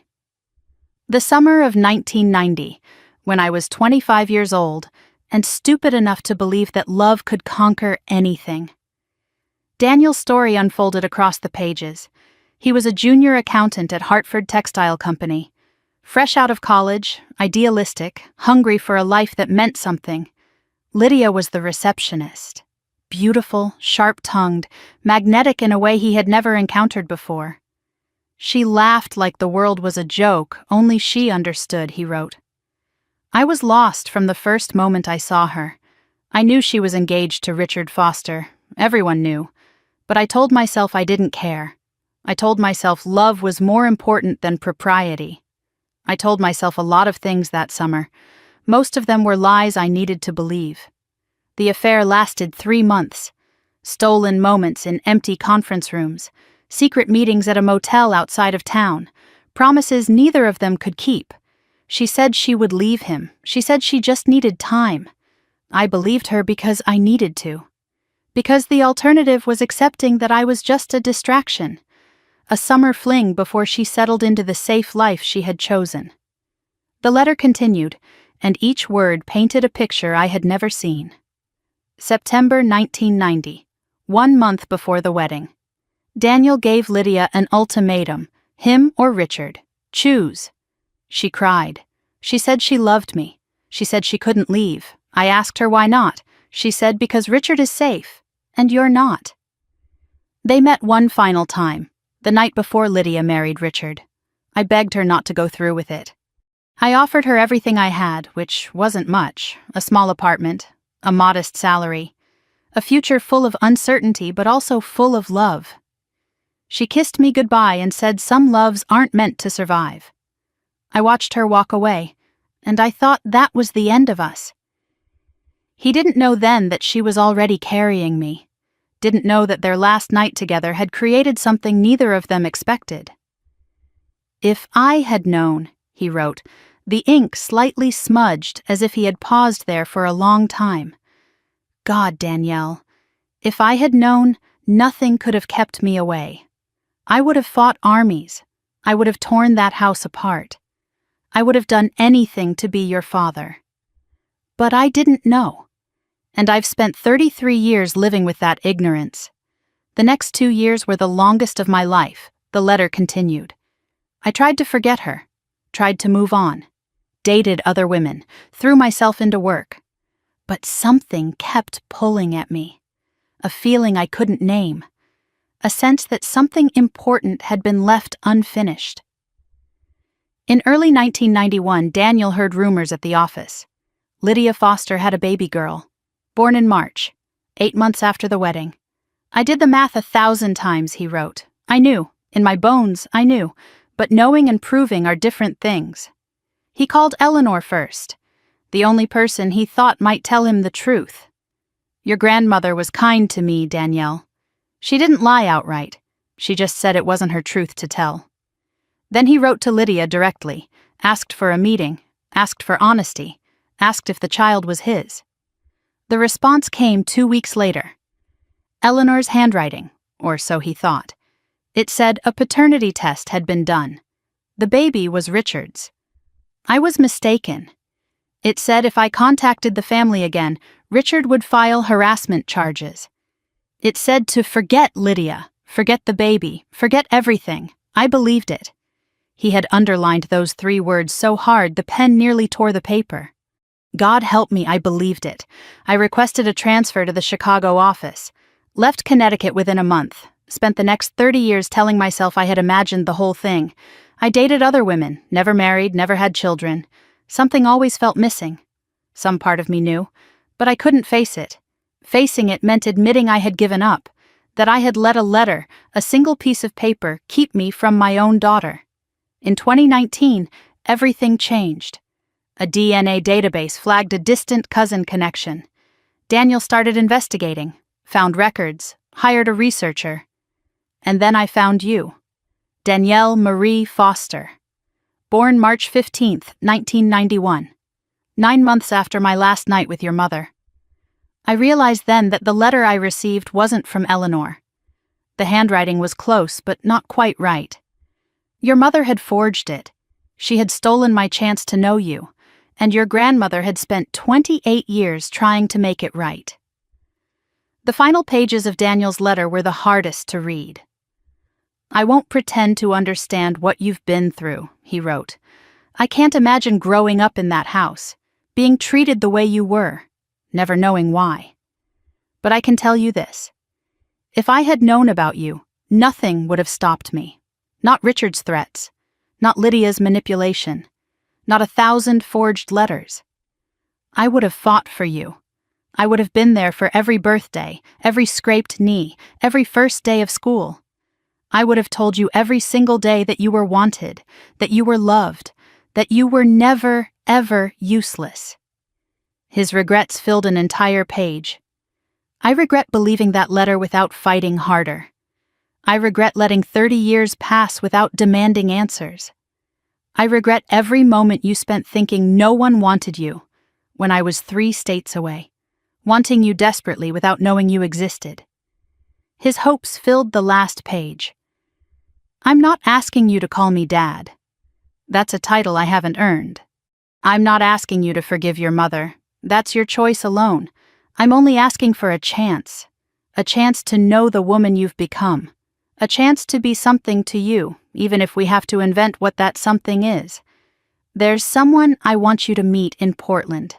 Her name is Clara. She was Eleanor's best friend for 50 years. She knows things even I don't know, things your grandmother never put in writing. Come to the exhibition. See what I've built with my second chance. And maybe together we can find the rest of this story. Whatever you decide, know this. I've waited 33 years to say these words. I love you, Danielle. I've loved you since before I knew your name. Daniel. I folded the letter carefully and looked out the window at the snow-covered landscape. I'm coming, Dad, I whispered to my reflection. I'm finally coming. Portland in February was cold and beautiful and foreign, a city I had never visited, holding a father I had never known. The train station was small and intimate, nothing like Grand Central, and Daniel was waiting on the platform. He looked older than he had on Christmas Eve, tired, nervous, hopeful. He held a single flower in his hand. Lavender, like Eleanor used to grow. You came. His voice cracked on the words. Did you think I wouldn't? I thought you might change your mind. I wouldn't have blamed you. I'm done running from the truth, whatever it is. He drove me to the museum in his modest car, nothing flashy, nothing expensive. We made small talk at first. The train ride, the weather, the city, neither of us ready to dive deep. Not yet. The Portland Museum of Art was smaller than the Met, but warm and welcoming. A sign at the entrance read, Found, Art of Second Chances, curated by Daniel Mercer. Inside, paintings and sculptures and photographs filled the galleries, all centered on themes of loss and recovery. Things found after being lost, people reconnecting after years apart, beauty emerging from broken places. This is what you've been doing since retirement? I asked. This is what I've always wanted to do. I just needed 30 years to find the courage. In the final room, a space had been reserved in the center. An empty display with a card reading, Reserved for Phoenix Rising by Ember and Thread, on loan from the artist. I wasn't sure you'd bring it, Daniel said. I wasn't sure either. But it belongs here. It's about the same thing, isn't it? Rising from what tried to bury you. A woman stood in the corner of the gallery watching us. White hair, sharp eyes, elegant posture despite her age. She walked toward us slowly, leaning on a cane. Daniel, she said, Is this her? Is this Eleanor's granddaughter? Clara, meet Danielle. Danielle, this is Clara, your grandmother's oldest friend. Clara's eyes filled with tears as she took my hands. I've been waiting a long time to meet you, child. Eleanor talked about you constantly. She did? You were the light of her life, the only thing she was truly proud of in that family. Clara had known Eleanor for 53 years, since they were young mothers together, raising children, keeping each other sane. Eleanor told her everything over the years, the affair, the pregnancy, the forged letter, but also something more, something Eleanor had never put in writing. Your grandmother tried to reach Daniel in 1995, Clara said, 4 years after you were born. She did? Daniel's voice cracked. Lydia found out, intercepted the letter, threatened to have Eleanor committed if she ever tried again. That's when Eleanor started keeping records, building evidence, preparing for the day when someone would finally be strong enough to use it. Eleanor's original plan was to tell me when I turned 18, give me the choice as an adult. What stopped her? Your mother found out, threatened to move the family away, cut Eleanor off completely. Your grandmother chose to stay close to you rather than tell the truth. She chose proximity over honesty. She regretted it every day, but she couldn't bear to lose you. Clara reached into her bag and pulled out a small velvet pouch. Eleanor gave me this 30 years ago, said to hold it until the time was right. Inside was a ring, simple gold band, slightly tarnished with age, an inscription on the inside, to L, forever, D, 1990. Daniel gave this to your mother the night before her wedding, Clara explained. She kept it hidden for 3 years. Eleanor found it and took it for safekeeping. She gave it to me for protection. Said someday it should go to the person it was really meant for. Clara pressed the ring into my palm. Not the woman who betrayed his love, but the child that love created. I stared at the ring, evidence of a love story I had never been told, a promise that was broken before I was born. He really loved her. He loved the woman he thought she was, Clara said softly, before she became what she is now. That evening we sat in Daniel's small craftsman house near the waterfront. We had dinner, talked for hours, looked through old photographs Clara had kept. I was beginning to feel something I had rarely experienced. Belonging. Then my phone rang at 9 o'clock. Mom on the screen. First time she had called since Christmas. 6 weeks of silence and now this. I should probably take this, I said. Daniel nodded. Whatever you need to do. Danielle. Finally. I've been trying to reach you. Her voice was sharp, controlled. No, you haven't. This is your first call in 6 weeks. I needed time to process. You understand. I understand that you've had 33 years to tell me the truth. You chose not to. I'm your mother, Danielle. Doesn't that mean anything? It means you gave birth to me. It doesn't mean you loved me. I did love you. In my own way. Your own way was cruelty. Your own way was erasure. Your own way was making me believe I was worthless for 33 years. I made mistakes. Everyone makes mistakes. Mistakes are accidents. What you did was deliberate. For 33 years, I need you to come home. Her voice shifted, became pleading. To talk, to work this out. There's nothing to work out. You owe me a chance to explain. I don't owe you anything. Silence on the line. Then harder. I am your mother. You owe me forgiveness. No, I don't. I don't owe you my silence. I don't owe you my pain. I don't owe you my presence at tables where I was never welcome.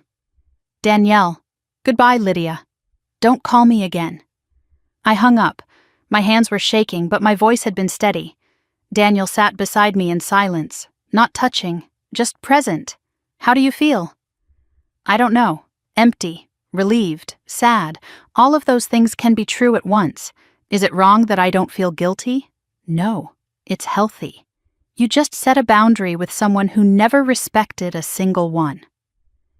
That night, alone in Daniel's guest room, I pulled out Eleanor's letter for the first time in weeks. Not the DNA results, not the evidence, just the final page. The postscript she had written 1 week before she died. I read it by the light of a small lamp, the ring Daniel had once given my mother sitting on the nightstand beside me. P.S., my darling girl. I need you to remember something, in case everything else fades. You were not a mistake. You were not a punishment. You were not something to be ashamed of. You were a miracle I got to love for 30 years. The bravest, kindest, most talented person I've ever known. Not in spite of what you endured, but because of how you survived it. Your mother's choices are not your story. Her shame is not your inheritance. You are allowed to be happy. You are allowed to be loved. You are allowed to take up space in a room without apologizing for breathing. I'm sorry I couldn't protect you better. I'm sorry I stayed silent. I'm sorry I chose fear over courage for so long. But I'm not sorry I loved you. That was the easiest choice I ever made. Fly, my little phoenix. Build your empire. Wear your success like armor. And when they finally see what you've become, don't let them take credit for surviving what they did to you. Live, sweetheart. That's the only revenge that matters. All my love, forever and after, Grandma Eleanor. I held the letter to my chest and cried. Not the broken tears I had cried so many times before. These were different. Cleansing, like rain after a drought. I found him, Grandma, I whispered to the empty room. I found Daniel. I found the truth, and I found myself. Somewhere I knew she heard me. Tomorrow I would go home, not to Westbrook. That was never home, but to New York, to my studio, to the life I had built from nothing. And for the first time in 33 years, I knew exactly who I was. 2 months after I walked out of my mother's house on Christmas Eve, I stood backstage at New York Fashion Week and realized something that would have been impossible to believe a year ago. I was exactly where I was meant to be. February 28th, the final day of Fashion Week. Backstage chaos surrounded me at the Spring Studios venue, models in various states of preparation, stylists pinning last-minute adjustments, makeup artists adding final touches, the hum of anticipation and nerves and barely contained excitement filling every corner of the room. And me in the center of it all. Not hiding, not invisible, not apologizing for taking up space. Ember and Thread's first official runway show was about to begin. 12 pieces, 12 transformations. The Phoenix Collection, born from everything I had survived and everything I had become. I wore a gown I had designed myself. Deep burgundy silk with hand-stitched beading that caught the light like scattered stars. Eleanor's locket hung around my neck, warm against my skin. The people who mattered were in the audience. Daniel sat in the front row, wearing a suit he had bought specifically for this occasion. Aunt Margaret sat beside him, clutching a tissue she had already used twice. Mrs. Chen from the boutique had flown up from Connecticut, her eyes wide with pride. Clara had sent flowers. Lavender, of course, with a note that read, "Eleanor is watching." She always knew. The people who weren't there didn't matter anymore. Lydia, uninvited and unmentioned. Richard, his email still unanswered. Victoria, blocked on every platform, erased as thoroughly as she had once tried to erase me. The stage manager's voice crackled through my earpiece. 5 minutes to show time. I took a breath, smoothed my hands over my dress, and prepared to show the world what the useless daughter had built in the dark. The lights dimmed. The music swelled. A haunting piano piece that built slowly toward something powerful. The first model stepped onto the runway wearing the burial gown. Charcoal silk, catching the light like smoke. Gasps rippled through the audience. Each piece told part of the story. The silence in gray wool, structured and suffocating. The crack with its first hint of color bleeding through the seams. The awakening in rose gold emerging from shadow. The discovery with bold patterns and hidden messages stitched into the lining. The confrontation with sharp angles and fierce silhouettes. The release with flowing fabrics and movement and freedom. Fashion editors scribbled furiously in their notebooks. Phones raised everywhere, capturing every moment, whispers spreading through the crowd. This is the secret designer, the one from the Vogue article? The story added weight to every stitch. Then came the finale, Phoenix Rising. The final model paused at the end of the runway, crimson and gold, layers of silk that moved like flames, 300 hours of handwork visible in every detail. The audience rose to their feet. Applause thundered through the venue. Tradition demanded the designer take a bow. I stepped onto the runway, heart pounding against my ribs. I saw Daniel wiping his eyes, Margaret openly sobbing, strangers standing, clapping, celebrating work they had never seen before today. Work that had been created in secret, in silence, in the spaces no one thought to look. As I reached the end of the runway, I saw a face I didn't expect. Bradley, Victoria's ex-fiancé, standing near the back.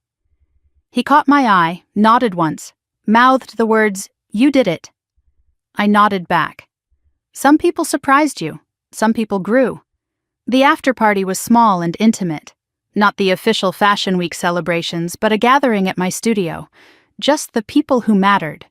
Champagne I had bought myself with money I had earned myself. Daniel stood in the center of the room, glass raised.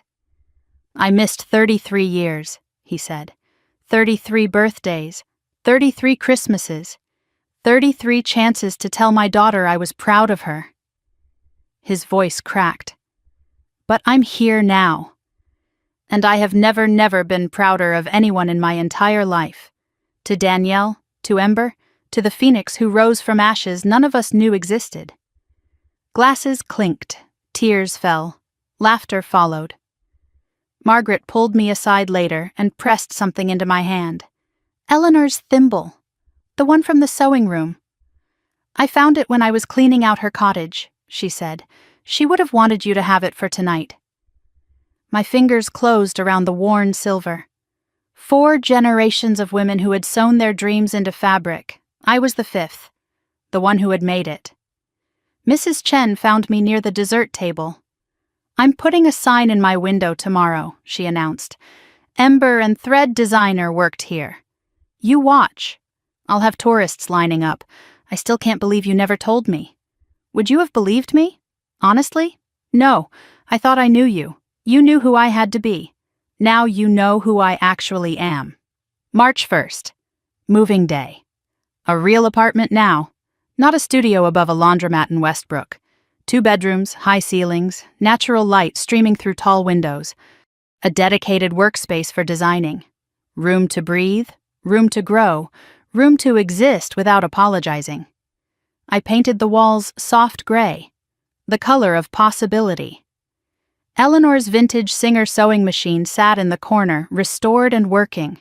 Photographs lined one wall, Eleanor and me at my 8th birthday party, Daniel at his exhibition opening, Margaret at Fashion Week. Not a single photo of Lydia or Richard or Victoria, not erasure, just truth. These were the people who mattered now. The last box I unpacked was small and wooden. Inside lay Eleanor's letters, the DNA results, the photograph of my mother and Daniel from the summer of 1990. Evidence of the past I had survived. I didn't throw it away. Some things needed to be remembered. But I didn't display it either. The past had its place. It wasn't the living room. I set up the 2nd bedroom carefully. Daniel's room, I had started calling it in my head. For when he visited, which was becoming more frequent, he was planning to move closer. Not next door, not in my pocket, he had said, just closer. I'd like that, I had told him, and I meant it. On the refrigerator, held by a magnet, the Met Gala invitation. May 6th, just 2 months away. The dress was already designed. Emerald green with Eleanor's locket worked into the neckline. The girl they had called useless was going to the biggest fashion event in the world. The irony never stopped being satisfying. That evening, I sat by the window with the city lights glittering below. I pulled out Eleanor's letter. The paper was soft now, nearly falling apart at the creases. I had read it so many times that the ink was starting to fade where my fingers had touched it most. But I needed to read it one more time. The postscript. the words she had written 1 week before she died. P.S. My darling girl, I need you to remember something in case everything else fades. You were not a mistake. You were not a punishment. You were not something to be ashamed of. You were a miracle I got to love for 30 years. The bravest, kindest, most talented person I've ever known, not in spite of what you endured, but because of how you survived it. Your mother's choices are not your story. Her shame is not your inheritance. Her cruelty is not your legacy. You are allowed to be happy. You are allowed to be loved. You are allowed to take up space in a room without apologizing for breathing. Whoever your father is, wherever he is, he doesn't define you either. You are already whole. You always were. I'm sorry I couldn't protect you better. I'm sorry I chose silence when I should have chosen truth. I'm sorry for every moment you spent believing their lies about who you are. But I'm not sorry I loved you. That was the easiest choice I ever made. Fly, my little phoenix. Build your empire. Wear your success like armor. And when they finally see what you've become, don't let them take credit for surviving what they did to you. Live, sweetheart. That's the only revenge that matters. All my love, forever and after. Grandma Eleanor. I held the letter to my chest and cried. Not the broken, hopeless tears I had cried so many times before. These were different. Cleansing. Like rain after a drought. I did it, Grandma, I whispered. I found Daniel. I built my empire. I lived. The Foster family was unraveling. Word reached me through Margaret, who kept me informed without me asking. Richard and Lydia's divorce proceedings had begun. The house was for sale. 33 years of marriage collapsing under the weight of lies that could no longer be sustained. Richard had moved to a small apartment. He was attending therapy, Margaret said. He had written 3 more emails I hadn't answered yet. Lydia remained in denial. She told relatives that I had been manipulated by outsiders, that I had always been troubled, that none of this was her fault. No one believed her anymore. Victoria had lost her job. The scandal from Christmas Eve had spread through Connecticut social circles and eventually reached her law firm. They suggested she take a leave of absence. Last I heard, she had moved to California. We would probably never speak again. I was okay with that. Some relationships weren't worth saving. Some bridges were rotten from the start. Margaret had visited New York 3 times since Christmas. She was talking about moving closer. To be near real family for once, she said. We had dinner together every Sunday she was in town. The aunt who had been silent for 32 years had become the family I never knew I needed. Daniel and I talked every Sunday. He visited twice a month, staying in his room in my apartment. We were learning each other slowly, favorite foods, pet peeves, the small details that families accumulate over years of knowing each other. He had started calling me sweetheart, the same word Eleanor had always used. I had started calling him Dad, quietly, carefully, but meaning it more each time. March 3rd. Our Sunday phone call. Daniel's voice was warm through the speaker. How's the unpacking? Slow. I keep getting distracted by old photos. Find anything good? Eleanor's recipe book, the one Mom said was lost years ago. She hid it from you? She hid everything from me. But I found it anyway. I always found my way back to the things I loved. Are you happy, Danielle? Really happy? I considered the question seriously. I'm getting there. I'm not sure I know what happy feels like yet. I've spent so long surviving that I forgot what it means to actually live. But I'm learning. That's enough. That's more than enough. He paused. I found an apartment. In Brooklyn. 20 minutes from you. You're really moving? I missed 33 years. I'm not missing anymore. Dad. The word still felt new. Precious. I know, but let me do this. Let me be your father, even if I'm 33 years late. We have time, I said. We have the rest of our lives. Then let's not waste another minute. Deal, deal. I love you, sweetheart. I love you too, Dad. I hung up, and the word echoed in my empty apartment. Dad. I had a dad. A real one. One who wanted me. I sat at my desk that night, surrounded by everything I had built. The Phoenix Rising gown hung on a mannequin nearby, back from the runway. Eleanor's thimble sat on my desk, warm from my skin. I opened my laptop and began to write. Not a letter, not a design, a reflection. For myself, for Eleanor, for anyone who had ever been told they were worthless and made the mistake of believing it. If you're still here, if you've stayed with me until the end, I want you to know something. I spent 33 years believing I was useless, a mistake, a disappointment, not good enough, not talented enough, not worthy of love or success or even a seat at the family table. I believed it because the people who were supposed to love me said it so often that it became my truth. I was wrong. And if you believe those things about yourself, if someone has spent years telling you that you're not enough, I need you to hear this. They're wrong too. The people who hurt us don't get to define us. Their cruelty is a reflection of their own fear, their own shame, their own inadequacy. It was never about us. It was always about them. You don't owe your silence to people who hurt you. You don't owe forgiveness to people who never apologized. You don't owe your presence to tables where you were never welcome. Build your own table. Sow your own future. Rise from whatever ashes they left you in. My grandmother told me that living well is the only revenge that matters. She was right. Not because success punishes them. It doesn't. They'll never understand what they lost. But because success proves something more important. They were wrong. They were always wrong. And you were always enough. I found my truth. I found my father. I found myself. And wherever you are, whatever you're going through, I hope you find yours too. That's my story.